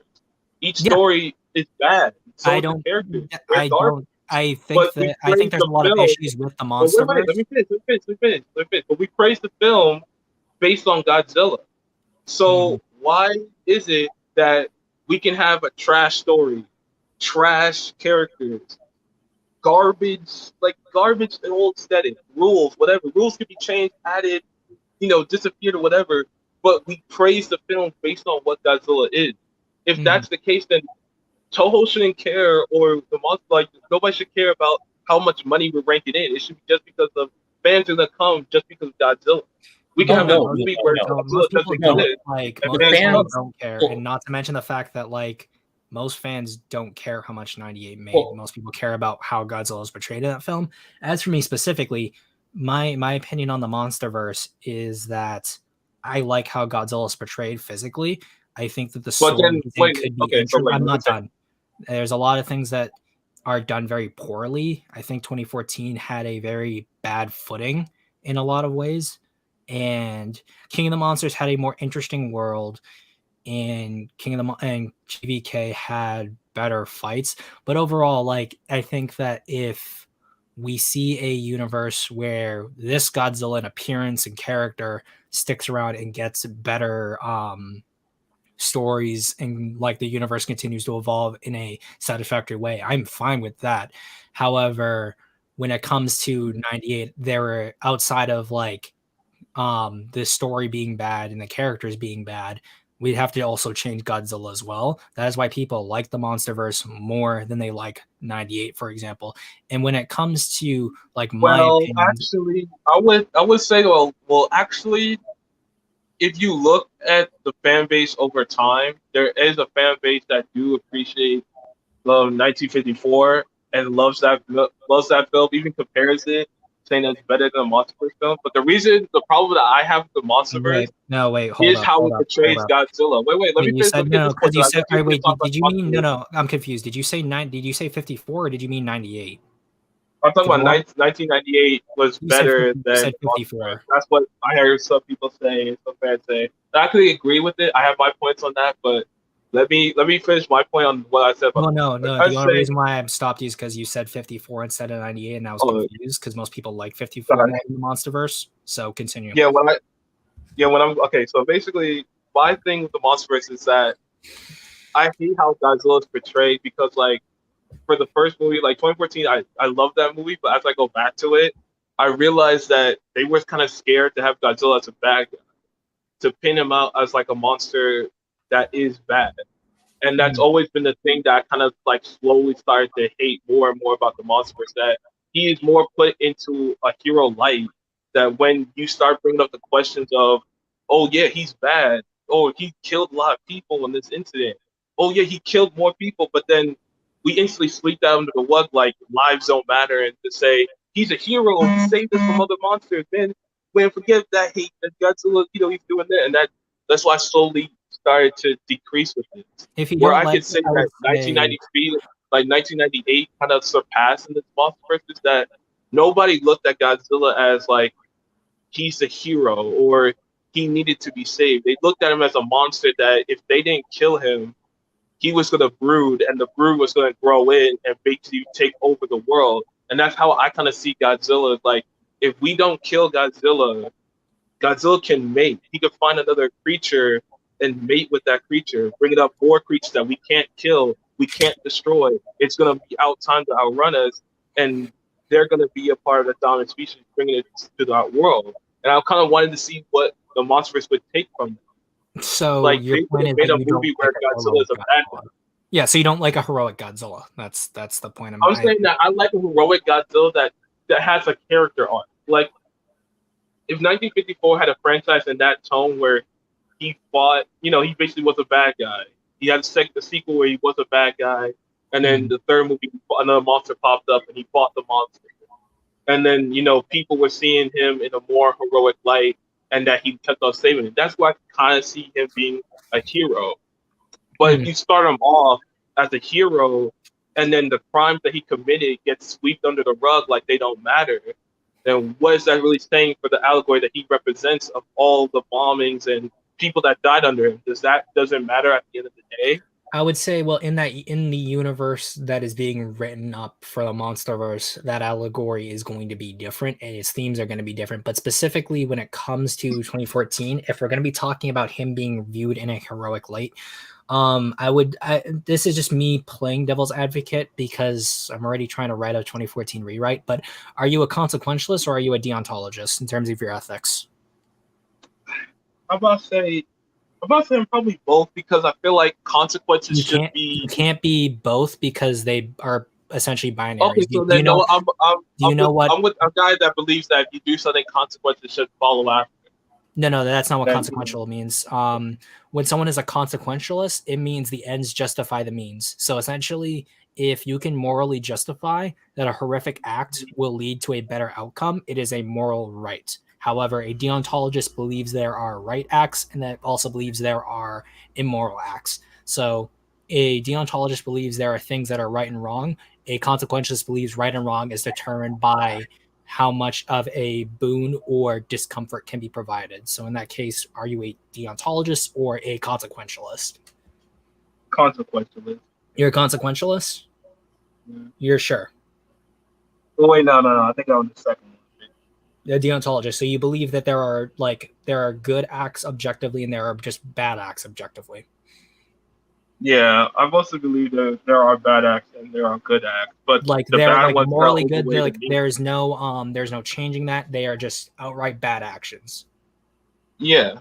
Okay, so in that case, I understand why you don't like 2014 Godzilla being a hero. But then, because if you let me finish. Because the fact is that if you are a deontologist, the way Godzilla is written, the destruction he causes cannot be justified because of the harm he commits. So even though he saved humanity from the Mutos, he still killed a lot of people in his battles, and therefore his action cannot be seen as moral. If you're a consequentialist, Godzilla just saved humanity from an extinction level event, so therefore any deaths on his hands are for the greater good.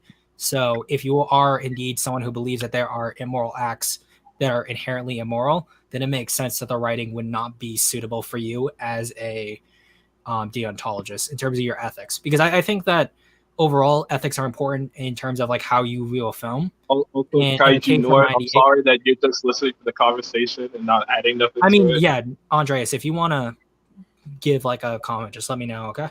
Well, I've been, that's the funny thing, I've been trying to wait to hear you both out for. Okay, so in that case, I am going to say one more thing. You can say your thing, and I'm going to bring defenders in the back here. Well, here's the thing. I have had my thoughts, but it's impossible. I feel like, the thing is, the last thing I want to do is interrupt anybody.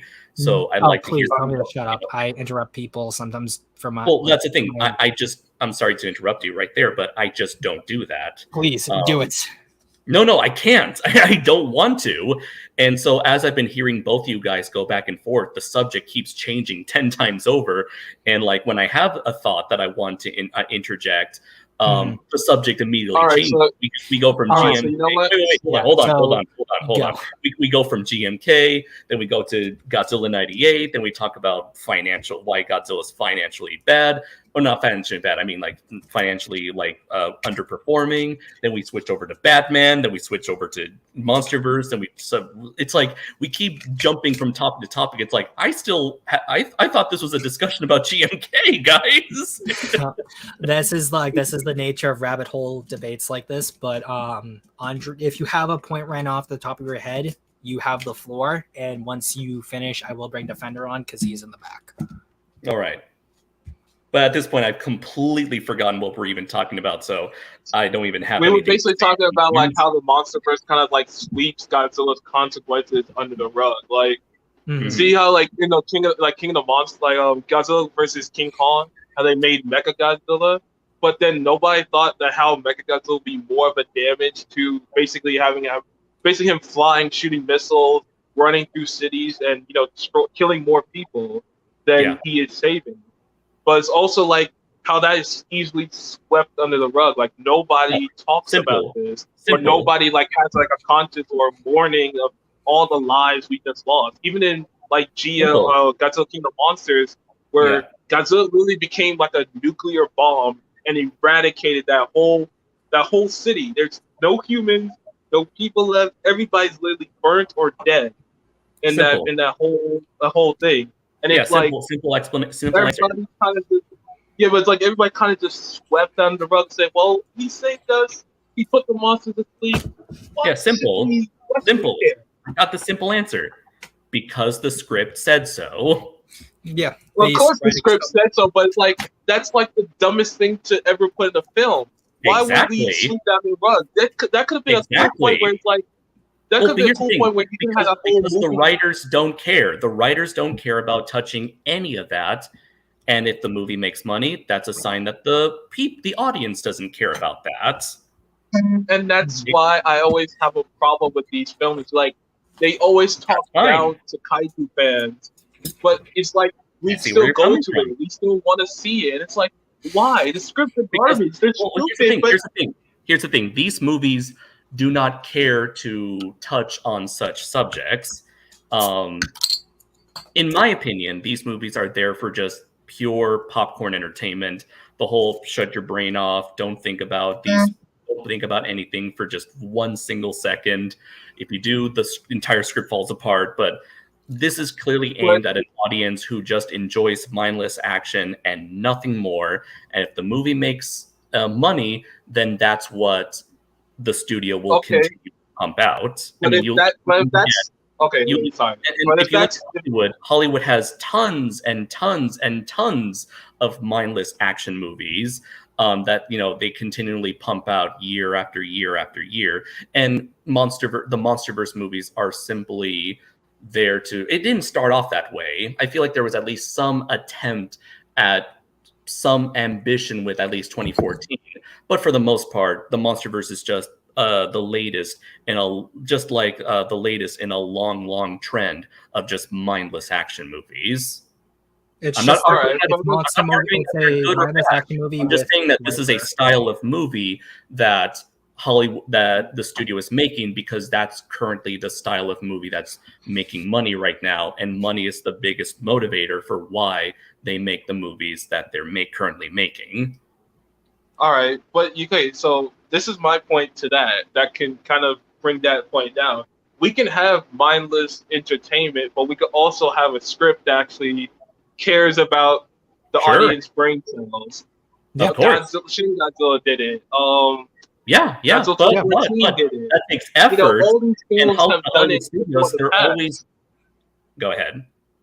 I said all these films have done it in the past, where we are able to actually stop and think about, like, man, we can actually kill ourselves just because of this movie. That this could actually be us. This is literally depicting a war with Godzilla, but in the MonsterVerse, if we're just looking for dumb, mindless fun, then we should be getting a MonsterVerse movie every single year, day, and week. There should be cartoons about it. They could, but they don't want to, because I feel like that takes. I feel like that certainly takes a lot of effort. Yeah, like you actually have to try to make a movie about something. These movies are not about, in my opinion, these are movies that are not about something. They're just there for pure schlocky entertainment. And so, would it be possible to make a movie that has action and is about something? For sure, of course. And the Godzilla franchise has proven that time and time again. But again, that's not what the studio heads want. That's not what the producers want. And my opinion or my theory as to why they choose to do that is because I feel like they want to go for the widest possible demographic. They want to make these movies for the largest audience possible. and what they want to make. What do you call it? Reach like the lowest. What was it? The lowest common denominator. Yes, of audience. Yeah, so that's their aim, that's their target, that's their goal, to reach the widest, lowest common denominator. And how do they do that? By make a movie that isn't challenging, that isn't thought provoking, because the largest common denominator does not care about that. So you make a big mindless movie because that's what general audiences go for. That's what's happened with the Jurassic World movies. That's what happened with the Fast and Furious movies. That's what happened. You can argue potentially that's what the case with a lot of Marvel movies. They're not challenging. They're just there to sit down, enjoy the big flashy spectacle, and nothing more. And again, it's like that's their goal, that's their aim, that's the direction, and that's why the movies turned out to be the way that they are. They are influenced by what is popular. Again, I agree with you. They could totally I'm about to say, if we're going with that, then Godzilla 1998 should have been, a skyrocketed hit because it's not thought-provoking. It's not actually to think so much about this. Here's the thing. Monster destroying it in the old-fashioned way of the movie. It was a success, but it wasn't as big of a success due to multiple factors. So the movie was technically a big success. People did go to see it. However, there were multiple factors involved that caused the studio to cancel any continuation of that franchise. One of the big situations was the merchandising. They invested a lot of money into the marketing and the merchandise for that movie, and unfortunately, it all underperformed. Those toys sold miserably. Mm-hmm. So a lot of the marketing team and the toy companies and the merchandising people, they were very angry at the studio because it's like, hey, you promised us a fortune here. We lost money from this. Trendmasters is no more, mostly because of this movie's lack of toy sales. The movie theaters themselves. Sorry to interrupt. That's what I say. This One Piece. I'm about to say, it's because, I would say the movie kind of messed themselves up with that because they didn't want nobody to see what Godzilla looked like, and I feel like that's why the toys didn't sell it. Oh, we're not talking about that. We're not talking about that. Andres, don't change the subject. I'm not saying that because, like I said, the toys came into a big factor of it. We're not talking about the toys. No, we may not be talking about it like that, but also that is one of the factors you would be thinking of, Andreas. If no one knew what Godzilla was going to look like, and then that ends up being what Godzilla looks like, it does make sense that no one would have bought really any of the toys. And since I talked, I will also bring Defender on because he's been in the back very quietly. Okay. Hello, Defender. Well, what's up, guys? Another thing I also want to bring up. What? You can continue, Andreas. Okay.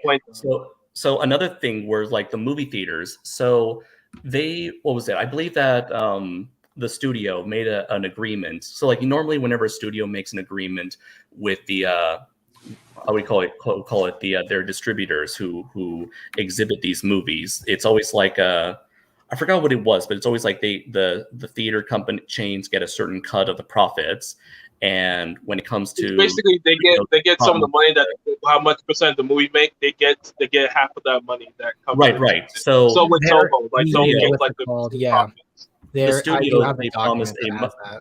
The studio promised a lower percentage of the profits to the studio to the theater chains, but they said, oh, this movie's going to be so big that small percentage is still going to be enough for you guys. But unfortunately, it wasn't. So it was like the toys, the theaters, and I believe there were some other factors involved where pretty much everyone was upset with the studio to where they said, okay, this is not worth pursuing a sequel because we've already pissed off everybody around us, and from the marketing team, the distribution team, everybody. But the movie was technically a success, but the reason why it didn't go forward was simply because it just wasn't financially feasible for the company to pursue it. And I guess like as to why people did not go for the movie, despite it being a big dumb action movie, like say Independence Day, it's it can be argued that maybe the movie itself just did not have the sort of like elements that something like say Independence Day had. There was no Will Smith or Jeff Goldblum to push that movie forward. Maybe like why am I blanking out on the main actor's name? Matthew Broderick. Thank you very much. Matthew Broderick did not have the same draw that Will Smith had for that film, and maybe the action itself did not bring in that same draw in the same audience that, again, Independence Day had, or Men in Black had, or Jurassic Park had. It's very possible that, Godzilla 98 did try to ride the coattails of what was popular at the time, but, for whatever reason it did not gel with audiences. And thus, while it was technically a success, it wasn't big enough of a success for it to continue for that franchise to continue thriving beyond just a single movie and a tie-in cartoon. It could also be it's interesting to note, because with Independence Day we see a very, not necessarily by the books, but a very close to not generic either, standardized would be the better word, because Independence Day is a pretty good film overall, a very standardized alien invasion film. Oh yeah, and that drew a lot of audiences in. And it should also be noted that although Godzilla 98 did make money, it also did do a lot of limping when it came to the box office with its projections.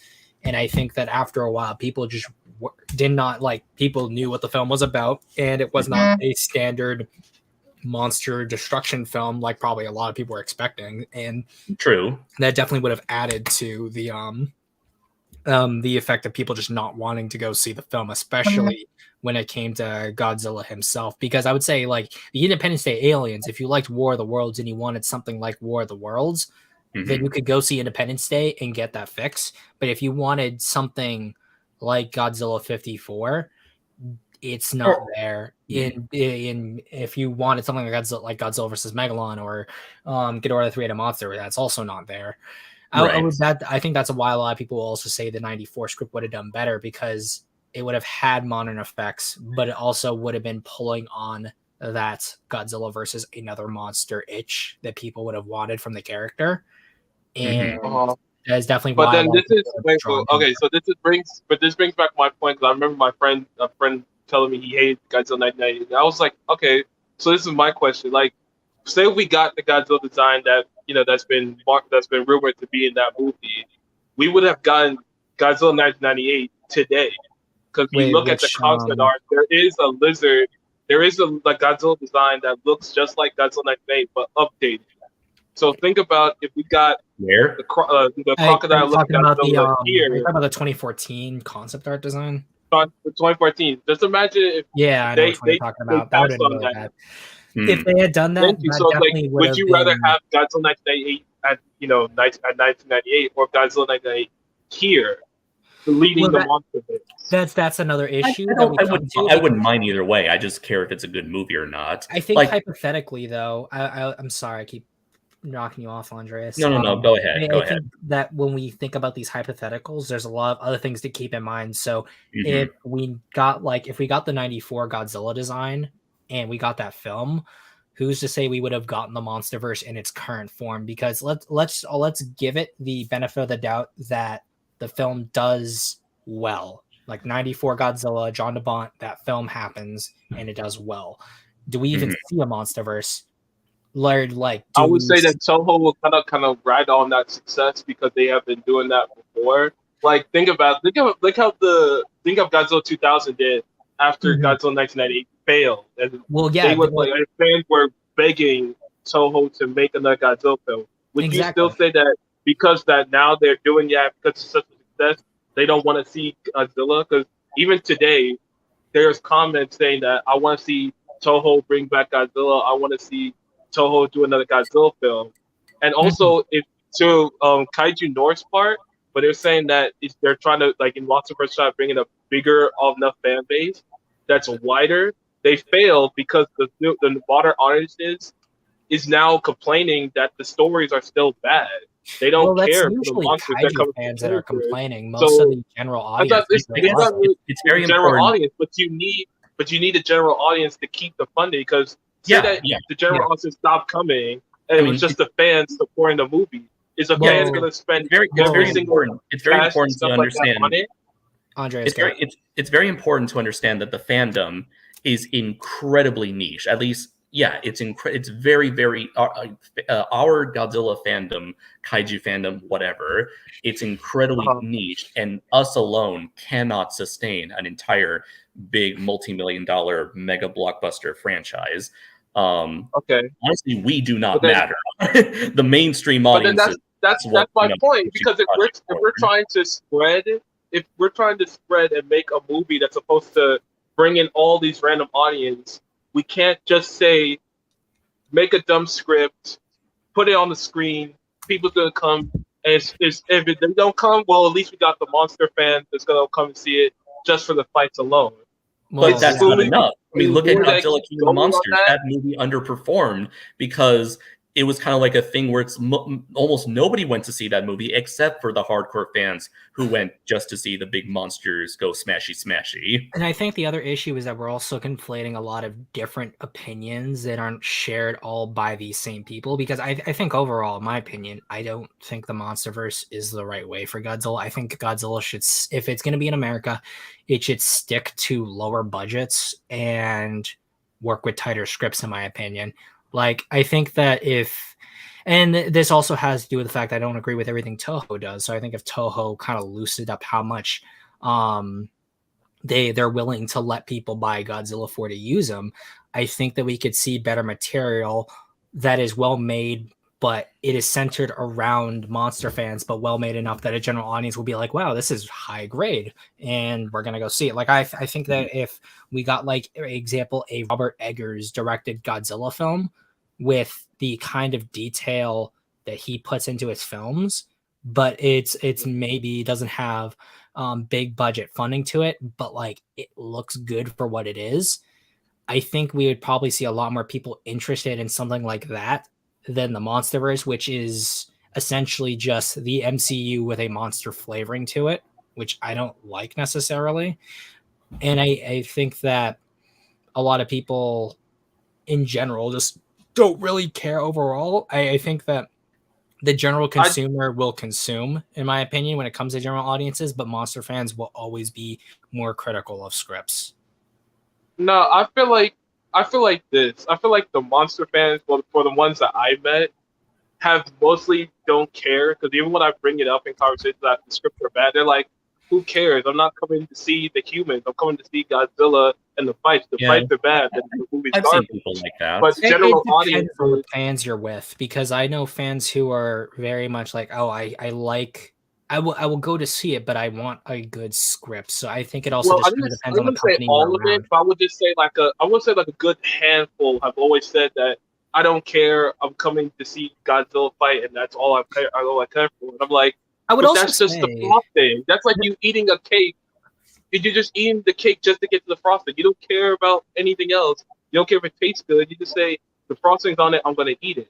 Mm-hmm. So well, it's also, like I would say, like, for example, that, I'm sorry, I'm interrupting you, but like, even like, I like this one YouTuber Mahler, and they do every frame a post. They do this podcast, and they watch King of the Monsters, and essentially their opinion of it, despite the fact that they care about good films, and they want to have tightly written scripts, they frankly do not care about monster films. Like, I think it's not even a problem with just the monster fans itself. I think the monster fans enable this, but I think general audiences don't come to monster films for well-written scripts. They come for monster action, and I think the onus is on monster fans to want more and expect better, because the monster fans are the people who will buy the product more than anyone else. But if you look at any reaction channel that did reactions for the MonsterVerse films, or even any people who do video essays on YouTube, or even just general film goers, most of them are probably the vast majority of people who will say, I come to a monster film to look at monsters. I don't care about the story, far more than monster fans, because you will find more monster fans who actually say, I want a good story. And that's why they come back. All right, but then that's also my point with basically this is that I would like the Monsterverse more if it was its own thing. I'd say that you know what, to all you guys' points that kind of does make sense. I kind of agree with. It's just that Monsterverse kind of copies a lot from Toho and also plus Marvel. It copies off Marvel due to the jokes and kind of the story. They copy Toho through mostly the stories as well, but also from the films. They just put them in different categories. Like 2014 is just Godzilla, 1954. King of the Monsters, Godzilla Reigns Again. King Kong versus Godzilla is just Godzilla versus King Kong. It's just those films in automatically order of which one did success. So if you look at the numbers, they do these two films like Godzilla 2014 and King Kong, and Kong Skull Island. They did the most numbers in the MonsterVerse, and then after that you go down. Godzilla Reigns Again did the same amount of numbers as Godzilla Reigns Again. Even having the somewhat similar complaints about action being too fast. You can't really get into the characters as much and all that. So I'm saying that I would like to see Godzilla taken out of his element. I mean, yeah, I would love to see like Toho monsters brought back, but I would love to see that it took a different standpoint with Godzilla. Like, say that we had a movie where Godzilla, it's just Godzilla in his point of view, and we saw his facial expression where he sees people, and we just look at it. You could tell Godzilla's emotion from that, or Godzilla trying to find like a mate or something where he finds like a female or something like that. You can tell from that expression, and you build up his character. You can have him be like a monster that can kill, but also something that you can relate to at the same time to make the films, I guess, all right better, but also a little bit different from what you're normally used to seeing. I think the issue, well, not necessarily an issue I take with that. I think you can do all that, but you don't need to change Godzilla necessarily as a character, especially from a design aspect. I think that you could have a traditional looking Godzilla act in these situations. I think that's why a lot of people want a Godzilla-style Primal series where it's very little dialogue and we're just focusing on Godzilla. But I think the biggest thing is that I don't believe that Godzilla as a character has been explored as thoroughly as he could be. I think that the Godzilla series as a whole suffers from a lack of world building identity, and I think the reason why I'm impartial to the Monsterverse is because it has this idea of every single like mythical creature is actually alive in this universe, and it can play off this idea of exploring the origins of human myth and sort of where these ideas come from, and sort of see where we can intertwine monster stories, but also bring in humans. But I don't think they do a good job of that. Like, for example, I think one detail I like about the Aftershock comic is the fact that Dagon in the story, although like obviously he's dead by 2014, but we see the fact that there was a Godzilla that had roamed the planet to the point that he was called Dagon by the Phoenicians in the Middle East, but he was also called Raijin by the people in Japan. Like, there was a creature that was traveling around and so powerful that different cultures created different names for him. But this also answers different concepts about like where humans come from, where our myths evolve. There's interesting sociological and philosophical questions the Monsterverse could tackle, but because it just wants to be the MCU, I don't think it's able to accomplish that. And I think that it's not the universe or the characterization of Godzilla that's the problem. I think it's definitely the writing overall.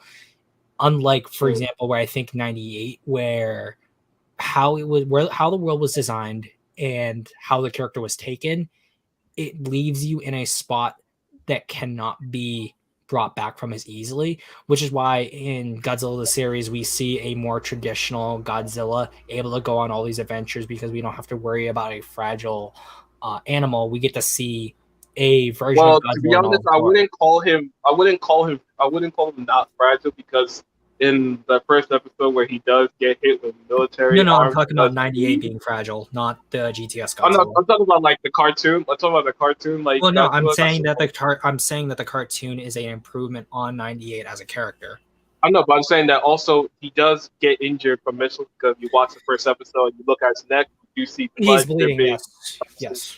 I'm aware of that. That's why I'm bringing it. That's what I'm saying. That he is kind of fragile because no, remember he does he does get hit more though in later episodes, and he doesn't bleed. Yeah, so this does move away. I would say he gets hit. I mean, he does get hit, but mostly from monsters and little bit. Remember, he does get hit by human weaponry, but he's never brought to the point where he's bleeding out like he was in New Family. And that is the strength of that series, is that it brings Godzilla or 98 more in line with a traditional Godzilla. And that is why more people are impartial or really like the series in comparison. Because I think that if you replace that Godzilla design with any other Godzilla design, I don't think the series is worse or better for it. But if you take the character of 98 and you replace it with MonsterVerse Godzilla, there's a lot of other things you need to account for in your script that they would have to change. Well, they probably didn't want to have to change it. They probably do the same thing. But no, because remember in 2014, we like how the enemies are designed, where it comes from, what his motivations are. That all of that would need to be. I mean, when you kind of get what Godzilla 2014 motivation is just to kill the Mutos, it's not to stop them from mating. Mm-hmm. But also that storyline was taken from the unmade 1998 sequel, because you do look at that script, Godzilla 1998 was more in traditional line with Godzilla, but still was able to die. There was still that fact that he could die. Well, it wasn't the fact that he could die. It was more his kid. Well, the kids that appear in that script could die, and then we see. Yeah, they could die. I think it was the two teenagers that died, and the baby. Yeah, but they're still babies. But in the case of the adult Godzilla, there's really less of a fear of it dying to the military and more of a fear of it dying to the other monster. Which again, the sequel is more in line with a traditional Godzilla, but given what happened with the first 98 film, even if it was greenlit, who's to say it would have done as well or been as remembered as I mean, if the cartoon was able to sway people's also if the cartoon was able to sway people's emotions, being like, that's the Godzilla I know, not 1998. What's to say the sequel couldn't do the same thing with a Godzilla fan? Could be like, I'm gonna give it a chance, let me go watch it. I think, I definitely think. I'm not saying no. I'm just saying it would not be as what's it called? It wouldn't be as successful because it would still be coming right off the back of the first 98 film, where in Godzilla the series there is that level of disconnect with it being an animated show. And given the fact that we got so many episodes, we got to really see how this Godzilla developed versus one film. I mean, in the sequel, you got to see Godzilla develop too as more of a parent. No, but you can't tell me that that Godzilla develops in the sequel more than he did in the series. I mean, he's taking care of his family. He's not really fighting as much. You actually get to see a family that happen in he ends up being aggressive when you miss his kids. Real quick, Defender. What was the episode with Komodothrax? What was that episode called? I forget the name. It's the one where he's just on the island. It wasn't talking trash. It wasn't competition. No, it wasn't competition. Let's just call it Godzilla's girlfriend episode. So we're not all trying to figure out what it is. End of the line. End of the line. Thank you. I knew it was something climactic, but essentially the sequel is essentially the episode End of the Line, except instead of it being a self-reproducing Godzilla, it's another Godzilla, and instead of a turtle, it's essentially the giant bees from GTS. But we get to see the GTS Godzilla go through more trials and tribulations and bond with humans far more than we would have over the course of one film. And that is necessarily said that's true, because if you look at the script, you actually read it. As a baby Godzilla, it does bond with Nick, giving him a father-like experience in the movie until Nick had to push it away. Well, and when now it's a more adult and it sees Nick, it does remember Nick as the father figure. So it does kind of show his emotion change. But that's the thing, we do see that in New Family, but then we also see him resisting the aliens' mind control in the Monster Wars series, and we see that emotional. Wait, he didn't resist it flat out. He kind of did wet with it because remember he gets put under because he gets put under the control and then at the end he is brought Yeah, he back. breaks And, free. yeah, so that also that's essentially like a whole movie in and of itself. So we definitely see that Godzilla go through more than it would have in a sequel, and that allows us to be a lot more positive towards that Godzilla. But Defender, I'm not you've saying been you could do all the extremely series quiet. So I want to in a give one you movie. your I'm just saying that. thoughts. Since you've been very well, quiet. I I'm don't not know. saying that I you guess could I'm do all the just. series in one movie. I'm saying that the movie kind of did have a relevant where you see his character and the world building. You kind of do see it where Godzilla's taken off screen for a bit. We're seeing like a whale twice the size of a normal whale, and they're all like monsters on this island that nobody's ever seen before. So you kind of do get a world that all these monsters could be something that Godzilla face. Either one another sequel was even more to that. But for the show, I would agree that they did build out the world a little bit more. We got to see Godzilla's character develop from episode 1 to the following episode. But I was just saying that. So I'm saying that you're saying that if the sequel to that movie, if it had all the same things in it, it wouldn't do so good, even though it goes back to traditional traits. I think that it wouldn't do as good as the first film because there would be people who feel burned by it, but and there would still be people who were like, oh, I like this Godzilla, I'll go see it. But because also you're gonna have to go pay a movie ticket to go see this versus the show, which if most people have cable, you were gonna be able to see it on Fox. Just the barrier to entry and how much content GTS provided is a lot greater than a singular film, which is I think why a lot of people want to see MonsterVerse animated content, because that just means we'll get to see a lot more Godzilla for a lot cheaper in that context.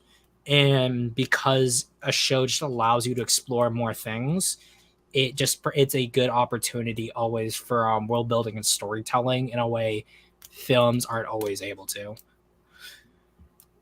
And Defender, you get to go. I would say that like a sequel would probably develop Godzilla more. Not as much as the series if it went on, but would the series and the movie go side by side because it was in production during the movie, right? It was alongside, but essentially while the movie was like essentially nearing the end of its road before it was coming out, they were having to work on the series, and then it was really just mostly conceptual stuff. And then finally, when they realized they were going to do another film, they decided to do the animated series. Would Roland Emmerich have directed the sequel? No. Yeah, Roland Emmerich he would have directed the sequel, but he wouldn't have written it. Yeah, it would be the guys that did the Tarzan movie that wrote the sequel. That's something to take into account because we don't necessarily know if Roland was given a sequel, would we have even seen the sequel script? Because considering the fact that they didn't want to have GTS Godzilla have an atomic breath or really be invulnerable to weapons the way he was, who's to say that although I forget the guy's name, but even though him and Roland were friends, he could have changed that script. So we maybe could have seen the same mistakes played out. And because Emmerich isn't really the apologetic type, we could have seen a different film. But the reason why we see it the way it is because it exists in concept. The same applies to the original John DeMont version of Godzilla, or even Godzilla King of the Monsters 3D. That's always an issue, is that we see the things in a void and we don't get to like see them fully play out. But that is something to take in note, is that Dean Devlin and Emmerich weren't happy necessarily with how close their Godzilla was straying back towards the traditional Godzilla, that we may have for the sequel have seen a Godzilla move away from that. Yeah, but like I'm about to say actually. Well, I feel like that's kind of. Andres has been very quiet. Yeah, that was the whole deal where they were like Dean Devlin and Roland Emmerich. They were intentionally going out of their way to make their Godzilla as different as possible. They did not like the traditional depictions or the standard tropes associated with Godzilla. They didn't want him to have him to fight another giant monster. They didn't want him to be a big indestructible force of nature. They essentially wanted him to be a big animal on the loose. And so, well, you know what? I kind of feel like that's kind of like this. If I would say, well, beforehand, they didn't want to direct a Godzilla movie. Period. When the studio called for them to direct it, they was like, no, we don't want to do it.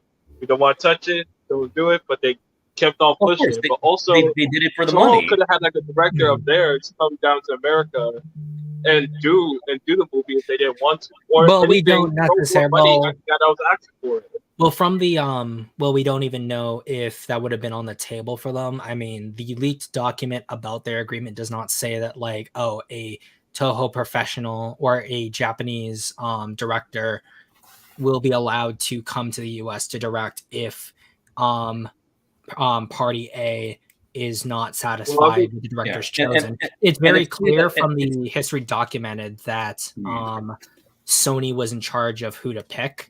And it was clear that they picked Emmerich. Yeah, it was clear that they picked Emmerich because he was fresh off of his success from Independence Day. They wanted him to just repeat that magic again for this project. And I believe that by the end of the project, by the time the movie was out, Emmerich and Devlin, they were not happy with how everything turned out. And I believe, I could be wrong, I believe that they were kind of planning to potentially walk away from the sequel, especially as one of you guys said, they might have taken that sequel. I believe that, what was it, a script or like a summary? It was a script, yeah. Thank you. It was a script written by the guy that did Tarzan.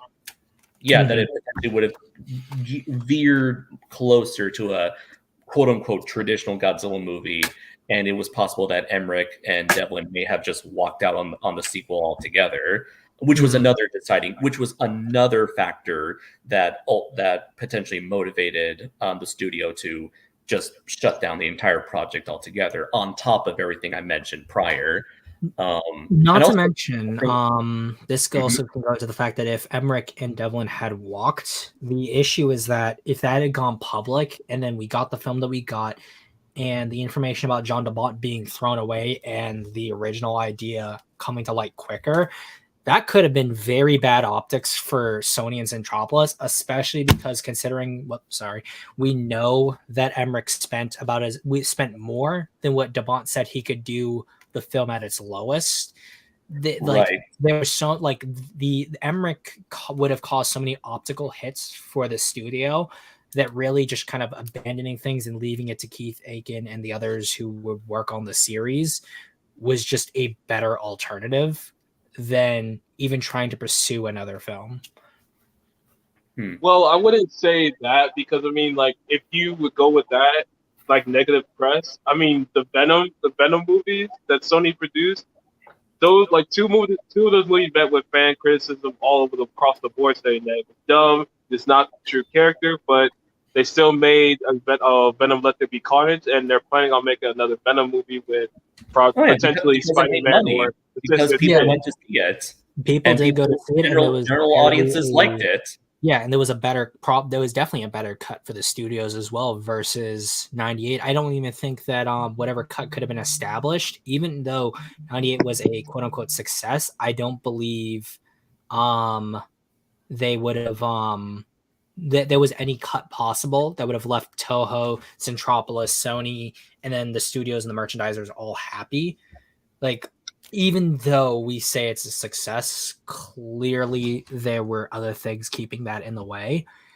And just given the continued wreck that production was, and how a lot of other people consider that production to be, outside of like Emmerich, Totopoulos, and Devlin, it's very safe to say that it just there would have been so much drama if other things like released quicker. Without a doubt. I think that 98 released at a point where it was definitely less of a internet, like, in terms of big voice to be heard. Because I think a good example is just how the reception of the Sonic movies have been. Those movies still aren't the best, but because they listened to the fans and they changed a lot about the character beforehand. Also, if you're looking for a better comparison, I would say like the Michael Bay Ninja Turtles, if you've seen them, like, those cost big bad outrage when they changed the origin, the looks, and how everything. They were really telling Michael Bay, you gotta change this or so and so. And although I they would say were that so the same thing closer, happened in the Michael Bay thing when they said that Godzilla's not gonna have an atomic breath. Fans outraged for him to have that. I read they changed it from atomic to power breath. They were like, okay, you know what? That at least that's something. At least you get some type of breath. well, So I feel yeah, like it was even if more the negative appeasement press rather was than like like more love like for that, it. but then think about it. So I'm saying that they went with that. Like, okay, it was fan outrage. And they said, no, what? We're going to make this movie more traditional and, change the Godzilla design to something else. Which they still, when the fans still come out to it because it would still do bad. They show Godzilla look just like Godzilla. Godzilla would Would look it if still come Godzilla out looked more traditional. I would say a lot of people would be less upset with the design, and that's already a big hurdle out of the way. But I think people would be like, "Yeah, it's a nice looking." If let's just say we got a MonsterVerse and or Stan Winston looking Godzilla, I think a lot of people would be like, "Oh, it's a nice looking Godzilla, or at least he looks kind of like Godzilla, but man, that script was bad. Man, that story was weird. Why was Godzilla specifically laying eggs rather than doing this?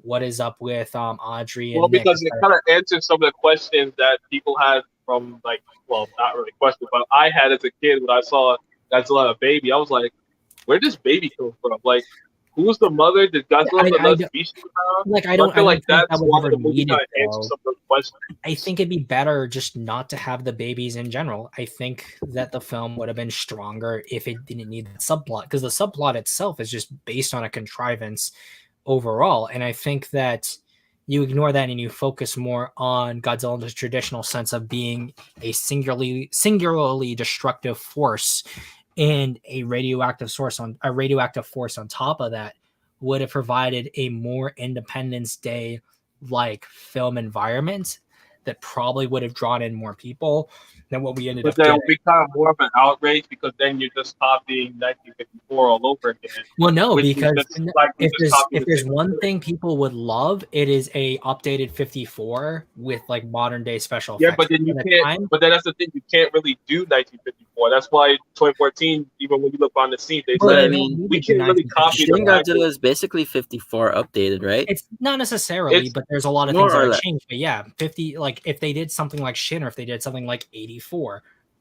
people would be a lot more receptive to that than 98, because I think even they though saw Biollante had Independence to Day perform, yeah, and the whole worldwide destruction aspect and expected something like Shin Godzilla in terms of I wouldn't even destruction. expect that, because I think that like what Independence Day did for destruction is not too unlike what an updated Earth versus the Flying Saucers would have been in terms of destruction. Like if Earth versus the Flying Saucers was made in 1998, I think it would have been Independence Day.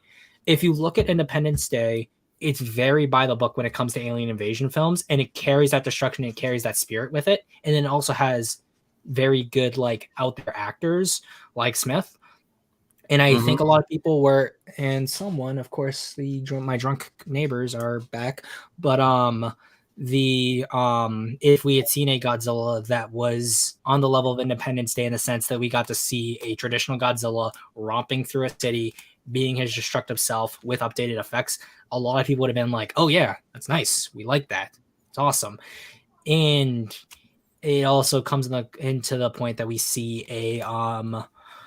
the fact that like the production of that film was influencing what the Heisei films were doing at the time, and they kept on thinking, oh, when the film comes out, we can kill Godzilla here, we can stop the series there, but it never happened, so they kept on moving it all the way to Destroya. And I think that there is definitely like there's so many factors that come into play as to what that whole production was doing for the franchise at the time, and it bottlenecked it. And that bottleneck really only came away afterwards with the Millennium series, and they essentially redid what the Heisei series did. But the issue is that, unlike with the Heisei series, where it was trying to be around 98, they essentially wanted to do a film a year and then do an anniversary film and then leave it off. And if they had moved it out a little bit more, gave people more time, like the fact that GMK was given less time than the Heisei Gamera trilogy definitely shows when it comes to their effects, even though they were made by the same director and was given a bigger budget. There is so many factors that go behind these films, and I think there's so much documented about 98 that we can say that there's so many issues with how everything was handled there. Such as the time frame, like it was sort of rushed, right? Not rushed. It was more like they wanted to do different things, and they spent so much time on something that never came to fruition that they essentially wasted that time. So a good equivalent to that is how with Halo Infinite right now, that game is in a terrible state. And the issue is that Halo 5 came out so many years ago, but they spent like 2 to 3 years after Halo 5 trying to turn Halo into a hero shooter like Overwatch, rather than bringing it back to its traditional FPS roots. And that wasted so much time in development to where they had to develop a new engine. They had to redesign all the characters to be more classic-like, which a lot of people liked. And they had very little content to actually ship. And now the game's in a state where there's nothing really to do. There's nothing to collect. It has all the flaws of a live service game with none of the benefits. And people are upset, and there's very low activity on that game. And like people say like, oh well, the people got what they wanted. They got a Halo that looks more traditional. Well, yes, people were happy about that, and you could see that based on the reactions and the commentary that was around at the time, people really, really wanted that. However, everything else was still an issue.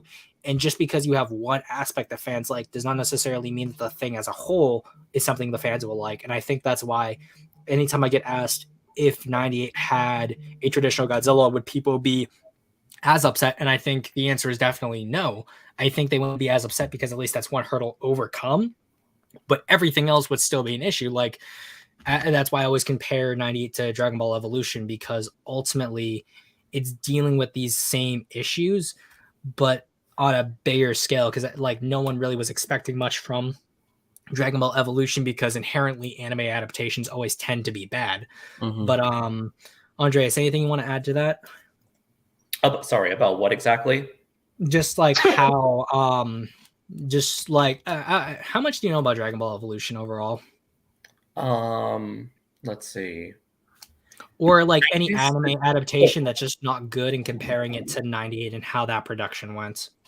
I am aware that Toriyama did offered his how would he say, what's the word? He offered his I always blank out on words whenever I'm on the spot. Damn you, consultant. He offered to be a consultant on the project, and to which point every suggestion he would make, like they, according to their contract, he was legally allowed to give advice on how to proceed with the movie, but the thing was they were not obligated to follow through on any of his suggestions. So they just completely went ahead and did their own thing.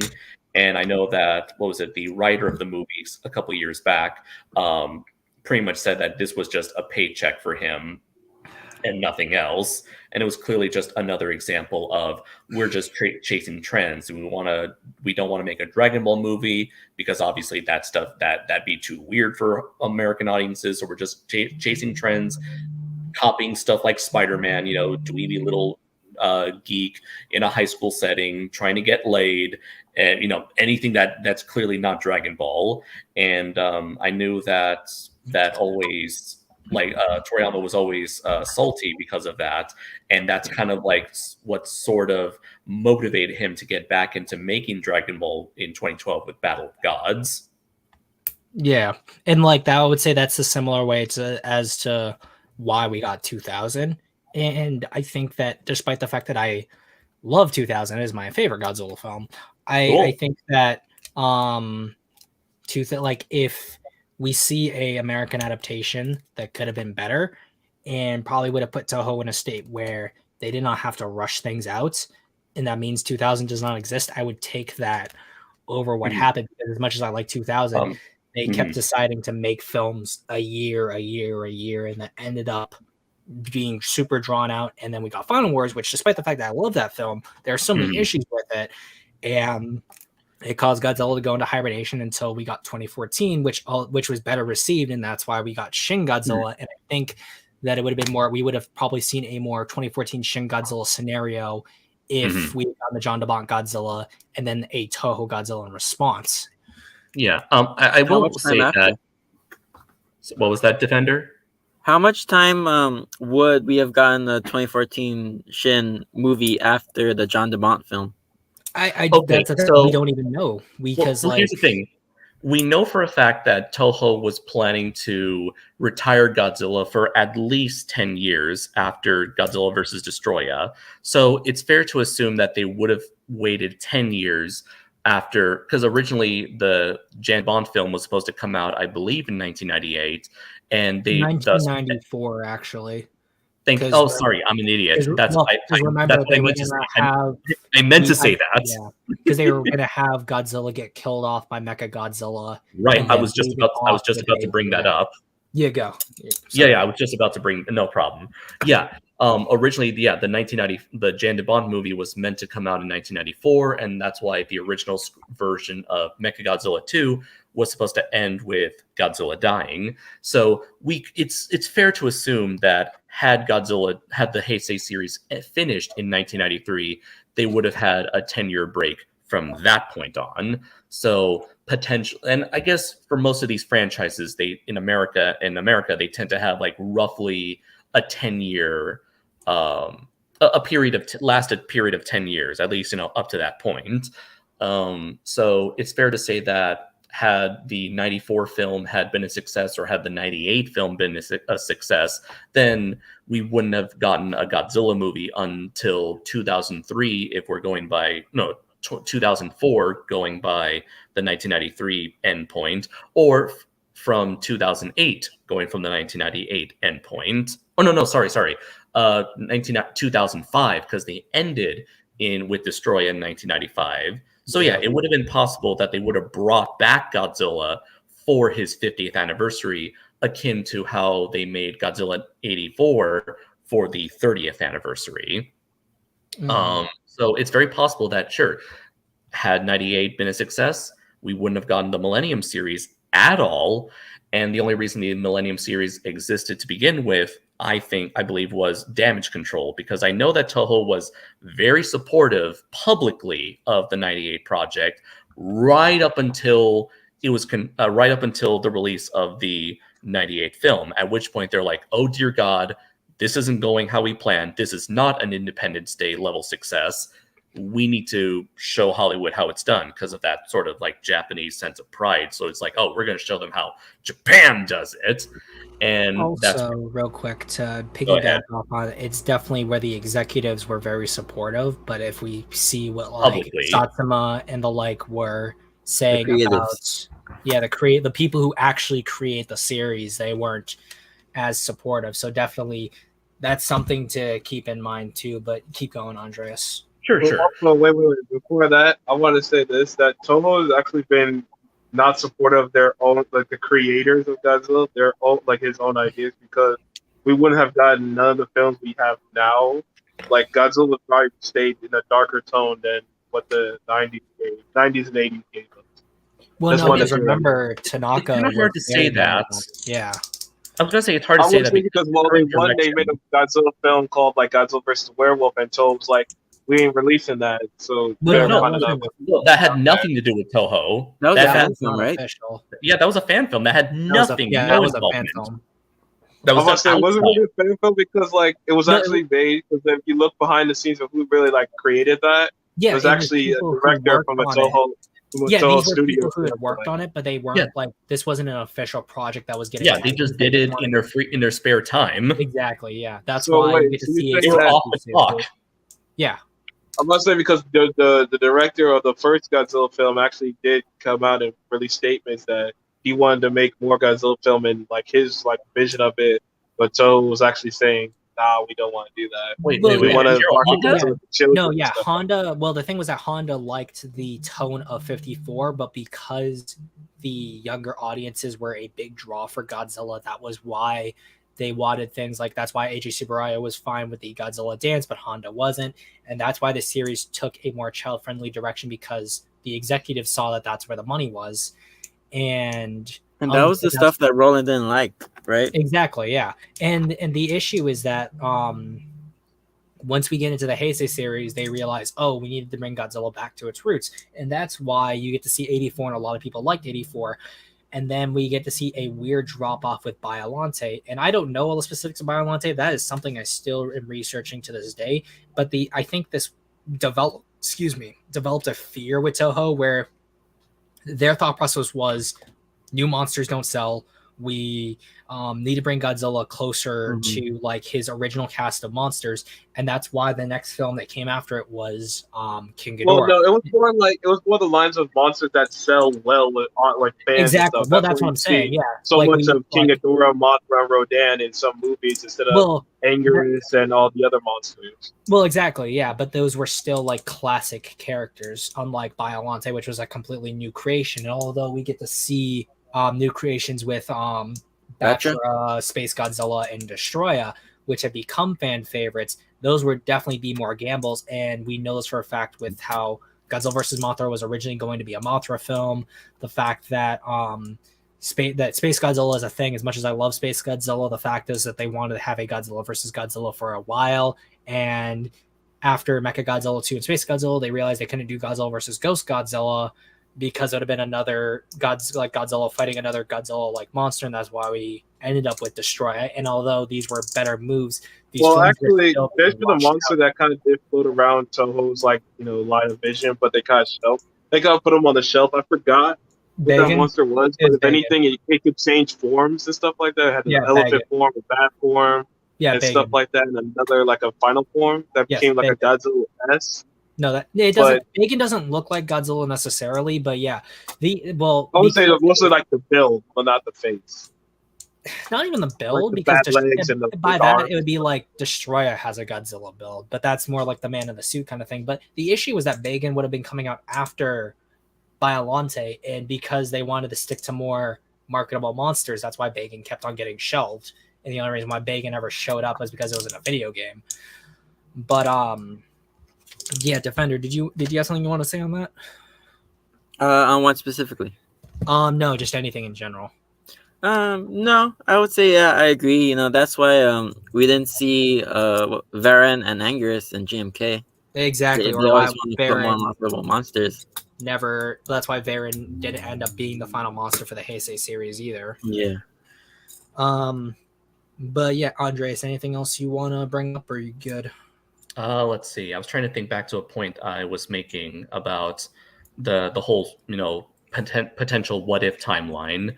Like, I remember Godzilla Rai asked if what? You were saying that basically, like, if we got like the 1984 Godzilla, we wouldn't have the Millennia Godzillas or anything like that. Right. Yeah. So we wouldn't have. Thank you very much. We wouldn't have gotten the Millennium series, and we most likely would have waited until somewhere between 2004 to 2008 to receive a Japanese Godzilla movie. In the wake of another thing to think about is the fact that there were channels that were advertising Godzilla's death in 95. So we would have seen that like hyping up for a new Godzilla film, like a Godzilla Death and Rebirth like in 93 and 94. So Right. And then what else did I want to add on top of that? And at that point, who knows what could have happened? Potentially may have never gotten the MonsterVerse if this was the timeline, if this was, the series of events that we would have gotten instead. I do know that during the Millennium series, that was definitely during the decline of Godzilla's relevancy in Japanese pop culture. Pretty much once we entered the 21st century, this was like the point where Japan just sort of like collectively said, we're over Godzilla. We are done with kaiju media. We do not care anymore. And I can definitely tell you this, from my 6 years of living in Japan, no one gives a flying fuck about Godzilla. It's a franchise that pretty much only boomers not even care about. It's something that boomers like fondly remember, but are not any way super hardcore fans. I'm sure there are hardcore fans, but it's even smaller than it is here in America. You're never going to see something akin to G-Fest over in Japan. You could argue Godzilla Fest, but I wouldn't call Godzilla Fest anywhere near the kind of event that a convention like G Fest or the upcoming All Monsters Attack might be. So you'd say it's a smaller niche in Japan than America. Oh yeah, super, super, super niche in Japan.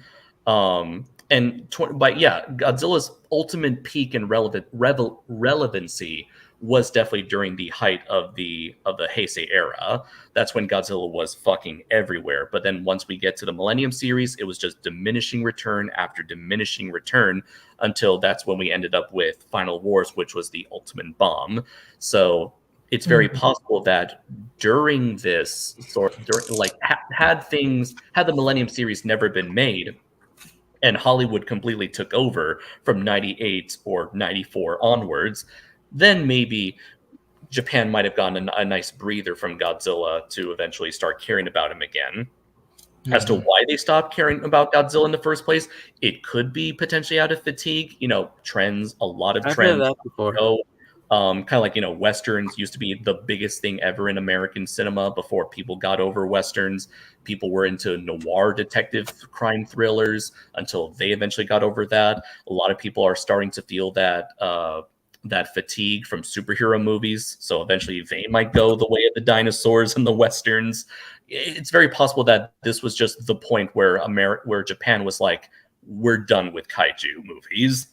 And at that point, and again, trends, they come and go, and this was simply the time for the kaiju trend to die, and it has since not come back. Sure, Shin Godzilla was a success, but that's only because people were mostly going there for Anno's sake, not for Godzilla. Again, I lived in Japan. I have interacted with so many people of various ages. I talked to senior citizens, middle-aged people in their 30s, their 20s, their 40s, college students, high school students. Thanks to my job, my former job as an English teacher there, I've talked to a lot of people over the years. And yeah, for those who went to see Shin Godzilla, it was only because of Hideaki, of the director's name, and nothing else. That and the sort of buzz regarding its political themes, it's sort of like its slant against the government, which a lot of people agreed with its message at the time of the movie's release. And when it came to the legendary movies, when they were released in America, in Japan, nobody gave a fuck. Majority of people in Japan don't even know the MonsterVerse exists, nor do they care about them. Because again, that's not what's popular in Japan right now. Sure, there's Ultraman. Ultraman's popular.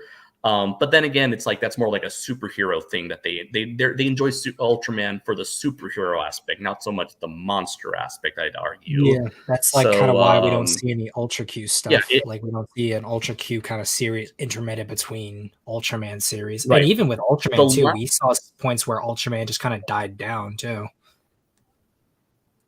Yeah, and I would say at this point, Tsuburaya is really investing in an international push to bring Ultraman to the international crowds, because I feel like they believe, that's where the money's at. That's where where a lot of people appreciate this stuff more, and it has worked. They have been making their business has been booming.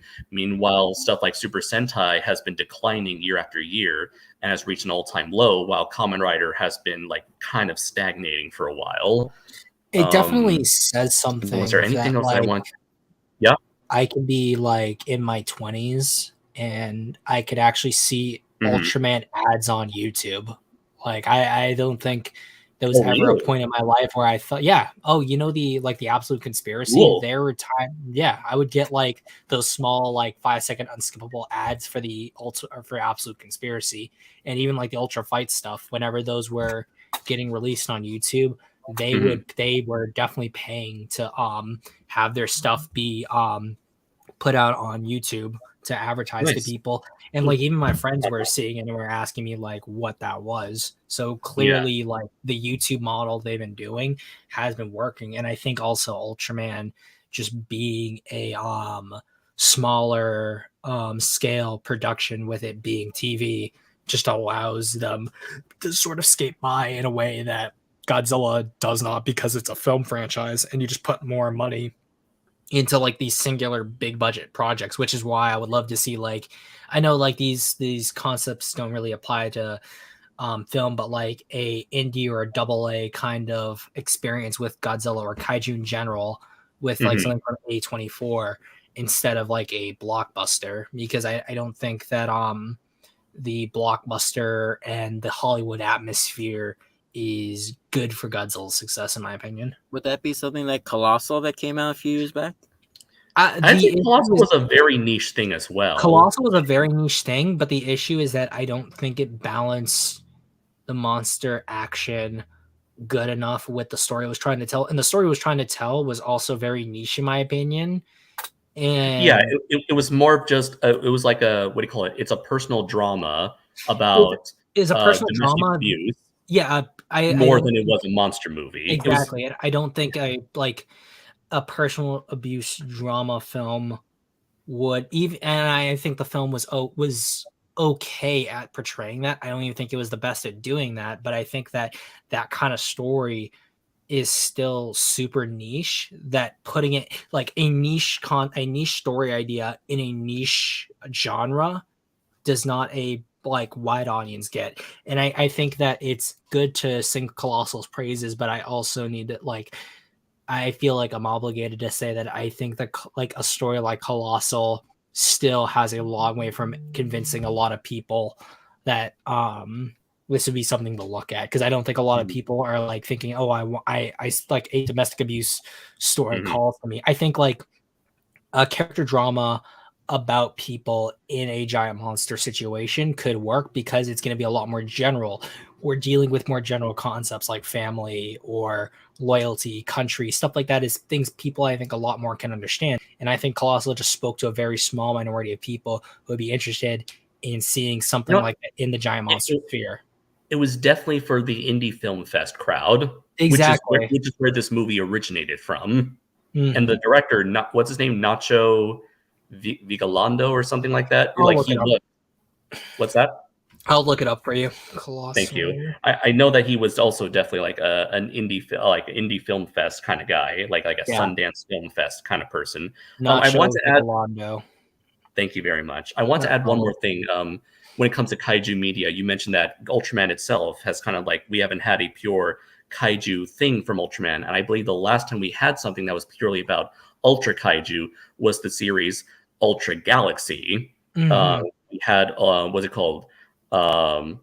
Ultra Galaxy Mega Monster Battle from 2007 to 2008, and then they had a second season from 2008 to 2009. Well, no, because remember, Mega Monster Battle came out. I think Mega Monster Battle came out after Neo, because no, Neo was the second season. It was the second season that came out after Mega Monster Battle. It was literally called Ultra Galaxy Mega Monster Battle Never Ending Odyssey. And yes, no.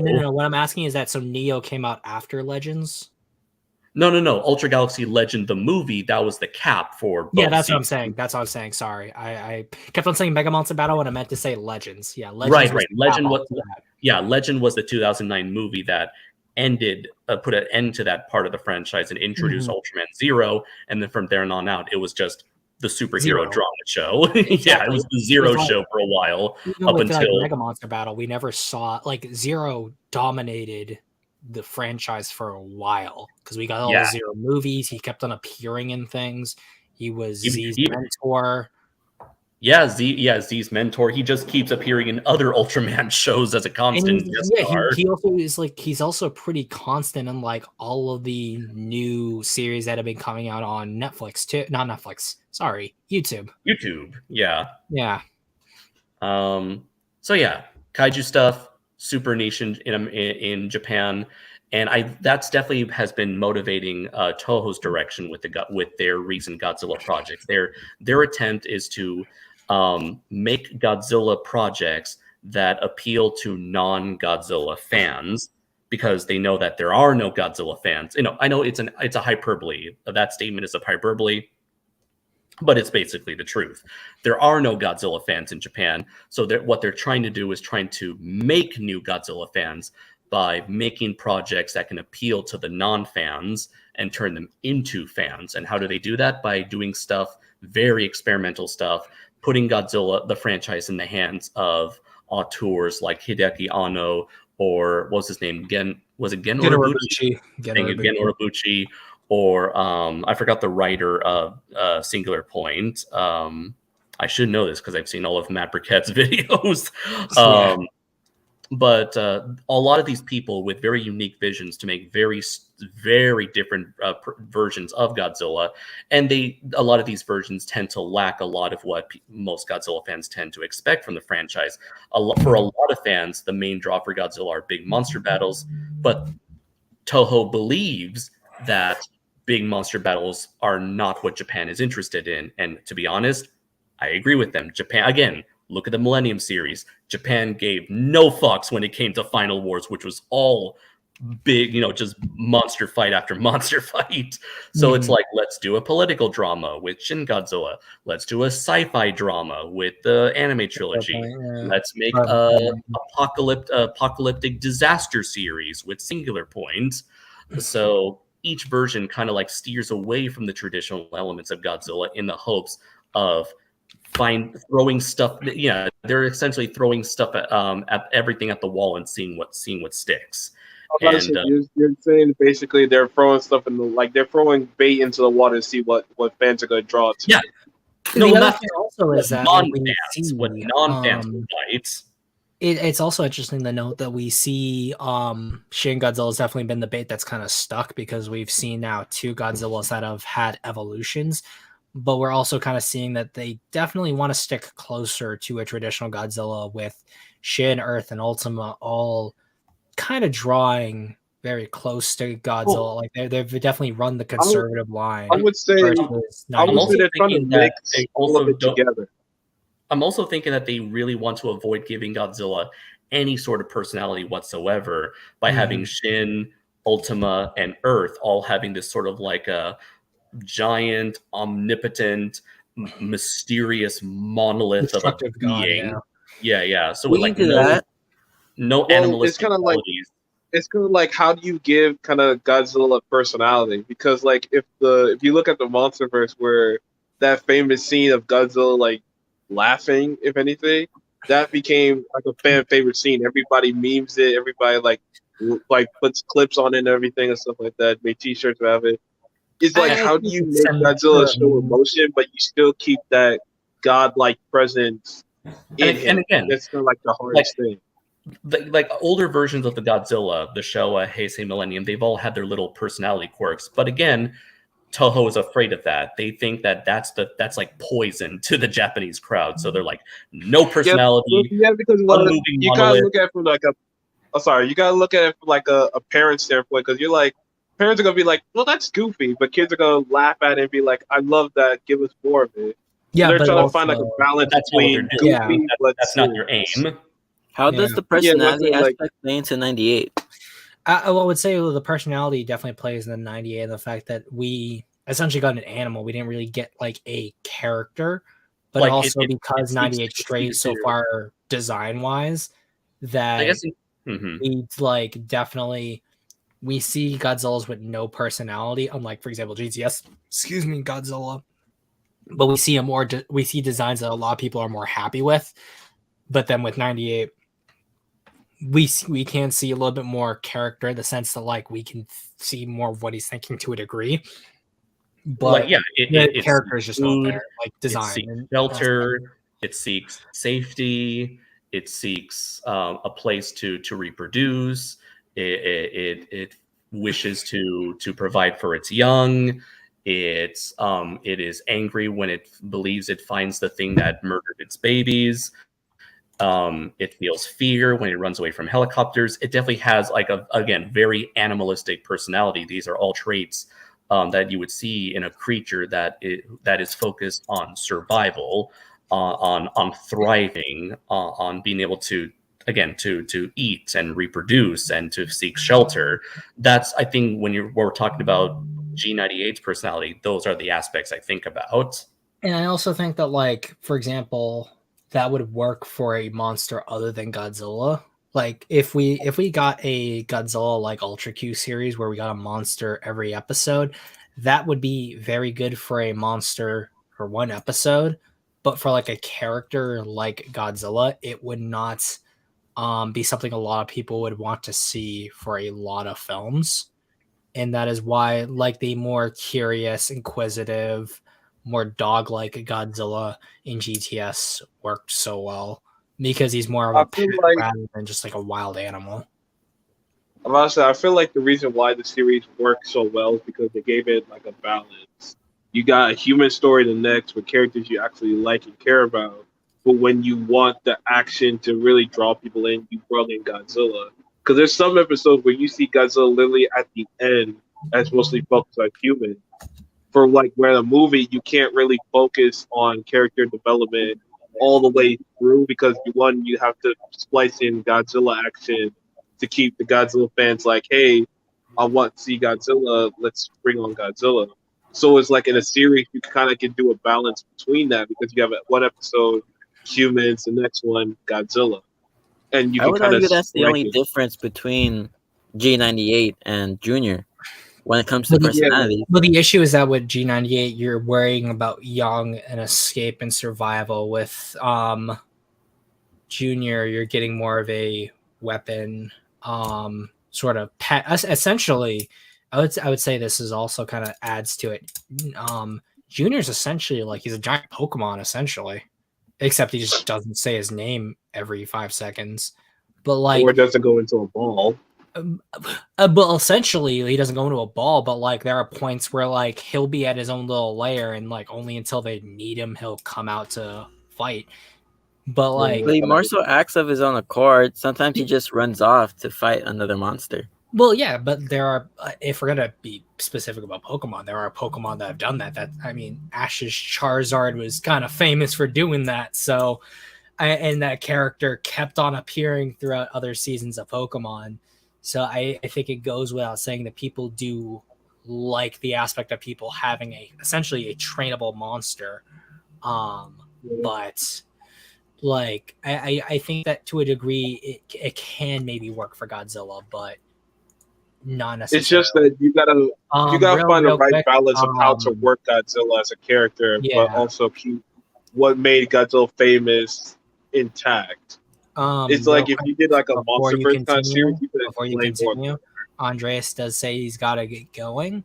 Yeah. It's also essentially it's about to become 2 a.m. for me too, and I have work in a couple of hours anyway. So I think that what we're gonna do is, well, actually, we can go into a Godzilla character. I guess we can make this a podcast. But just have to plan for another time to do this. And I want to get maybe 2 more people because I think I can get 6 on here. Because I think that where this went was a good idea. But since Andreas is going, I think it would be just a good time just to end off the stream in general. But Are we still doing that round table? We are doing the round table. I'm still waiting on the other guy to get to see when he's available for the 98 rewrite. So I want to get more people besides you and me. But yeah, since Andreas, you are the last person, or since you are the person who needs to go, and I think it's a good time to end off the stream. We'll just do the last 8 minutes if that's cool, just to end it off at 3 hours. But you want to just give some closing thoughts, my man? Sure. Closing thoughts on what exactly? Just in general, what we've talked about. Okay. Let's see here. So I gave my thoughts on how Toho's currently handling Godzilla in comparison. I guess, in comparison to what. It is a good point to compare how Toho's handling Godzilla in comparison to how Legendary is handling it. I feel like to sort of summarize my thoughts on everything on this current state of Godzilla, we have Toho. We have Legendary trying to make a Godzilla that placates to the lowest common denominator in order to reach the widest demographic possible. And they do so by following the trends of current Hollywood blockbuster movies that are currently making millions of dollars that people are attending. Meanwhile, on the Japanese side of things, you have Toho that is attempting to also appeal to a wide, to potentially a wide demographic, but they're doing so in a very, I would say, scattershot way by just having various creators lead the charge in each of their own projects. to create very different things. I kind of feel like whereas the MonsterVerse tries to focus on the more superficial things of what they think makes Godzilla appealing, that being the action, the Toho stuff tries to focus on the sort of, I guess, godlike nature of Godzilla, and sort of using that as a template for which each creator then does their own thing with their own unique settings. In the case of Shin Godzilla, the anime trilogy, and Singular Point currently. Now, as to whether each approach it can be considered a success, I feel like it's both a case by case basis, as well as very much so heavily based on personal preferences. For some people, they like the MonsterVerse stuff. For other people, they like the Japanese stuff. For some people, they like parts of the MonsterVerse. For some people, like myself, I enjoy parts of what Toho's doing. So it's hard to say. It's hard to say which approach is the best overall, at least from my perspective. Me personally, I find the Toho's method, especially when it comes to stuff like Shin and Singular Point, I find that much more interesting for me personally. At this point, I've kind of been very weary of the MonsterVerse, and I kind of feel very apathetic to it overall, where it's like, as to the future MonsterVerse projects, I honestly could care less. But again, that's just me. Thank you. And I would say, since Defender was the second person to kind of come in late after Andreas, want to give your closing thoughts? Well, it was nice to talk to Kaiju Noir. Hey, thanks. It was nice to come on again, and a good way to end the night for me, anyway. That's all I gotta say. That's all you gotta say? All right. Yep. What's it called? Theon, you're going next, my man. I just want to say, nice to meet you guys all. Seeing your stuff, cool. Me, I feel like for Godzilla to succeed as a franchise and as a favorite character beyond its fan base, it has to find a balance between monster action and people. You could have mind-numbing violence, but you could also have interesting and storylines that you can carry on through whatever you choose to do with Godzilla. And so I'm surprised that Japan's not really liking Godzilla. That's really crazy for me. And that's really much it for me. All right. I would just say my closing thoughts is it's funny because a lot of people are being educated here. This is why I like talking to Andreas, because he definitely provides that good old knowledge. But yeah, I do think there's knowledge, but I do think that there is a lot that the MonsterVerse is lacking in. I think that there is a better footing that can be had with the MonsterVerse. I think that there's all the top up stuff just needs to be fixed, in my opinion. But if there was just the right people there, it would be better. And I'm just sort of always having my eyes when it comes to what Toho's doing. But that's kind of all my opinions on it. And I definitely just need to write this down, sort of like what Godzilla can do to improve. That's just going to be another thing I need to do on for like a big round table outside of the 98 rewrites. And I want to thank everybody involved for coming on, sharing your opinions. I also want to thank the viewers who have been coming in and out. Really happy with this. The fact that you've sat through quite literally near 2 hours worth of us talking about 3 hours. No, well, we're 2 minutes off, and I'll end it off. I won't be that guy to be like, we need to get those last 2 hours in.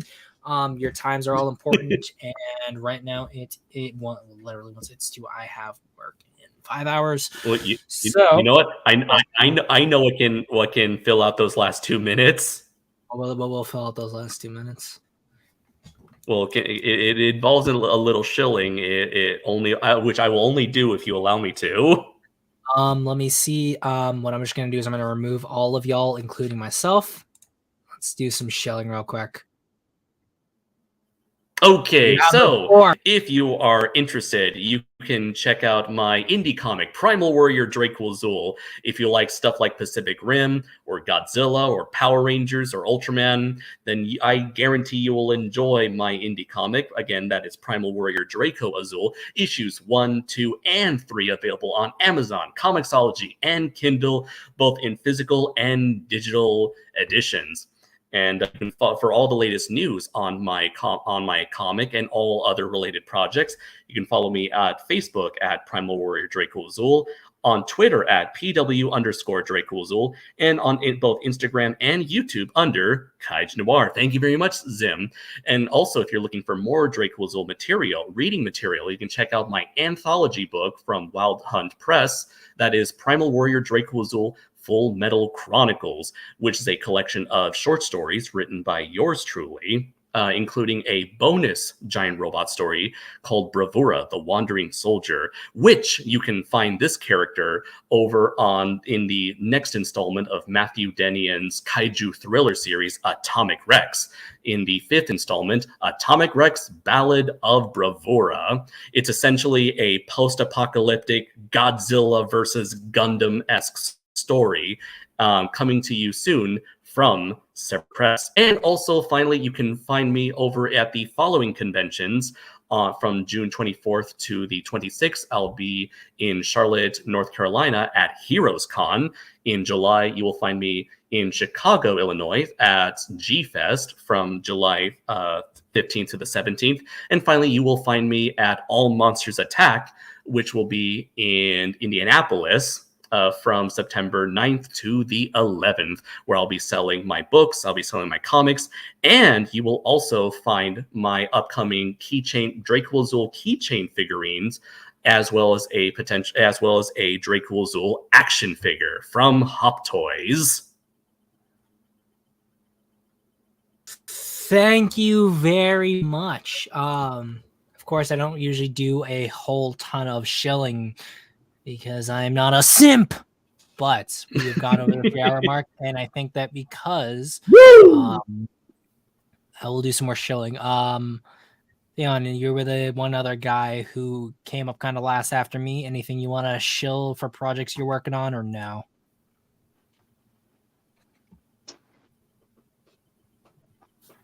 Speak. Oh, no. Nope, nothing. Nah. Defender, any projects you're working on for the community at all, or no? Well, I guess one thing I'm doing is that I started a new page on Twitter. It's called Creature Feature. For Kaijun, I'm gonna be posting like the daily like prompts, shelling out different kaiju, some from like niche movies and others. So I'm gonna be doing that. Hey, there you go. And for me right now, I am working on a couple of projects. These projects are also stuff that you can definitely actually get your hands on. There is going to be a anthology, or really more accurately, an audio drama series I am currently working on for the channel that I will need voice actors for. So if you want to play a character in a series, just hit me up. And if you got good mic quality, we can definitely bring you on. I am also working on a couple of short stories, such as Reign of the Ultramen, Monster on the Homefront, and The Ancients Under the Mountain, that I'm going to be trying to get out to Severed Press. I thank you all for being wonderful guests, and I thank my host for coming on to join me for this discussion. That would be great. Good. And without any ado, I'm Zimzilla. These are my co-hosts, and I'll see you all next time. Have a good one, everybody. Peace. Peace.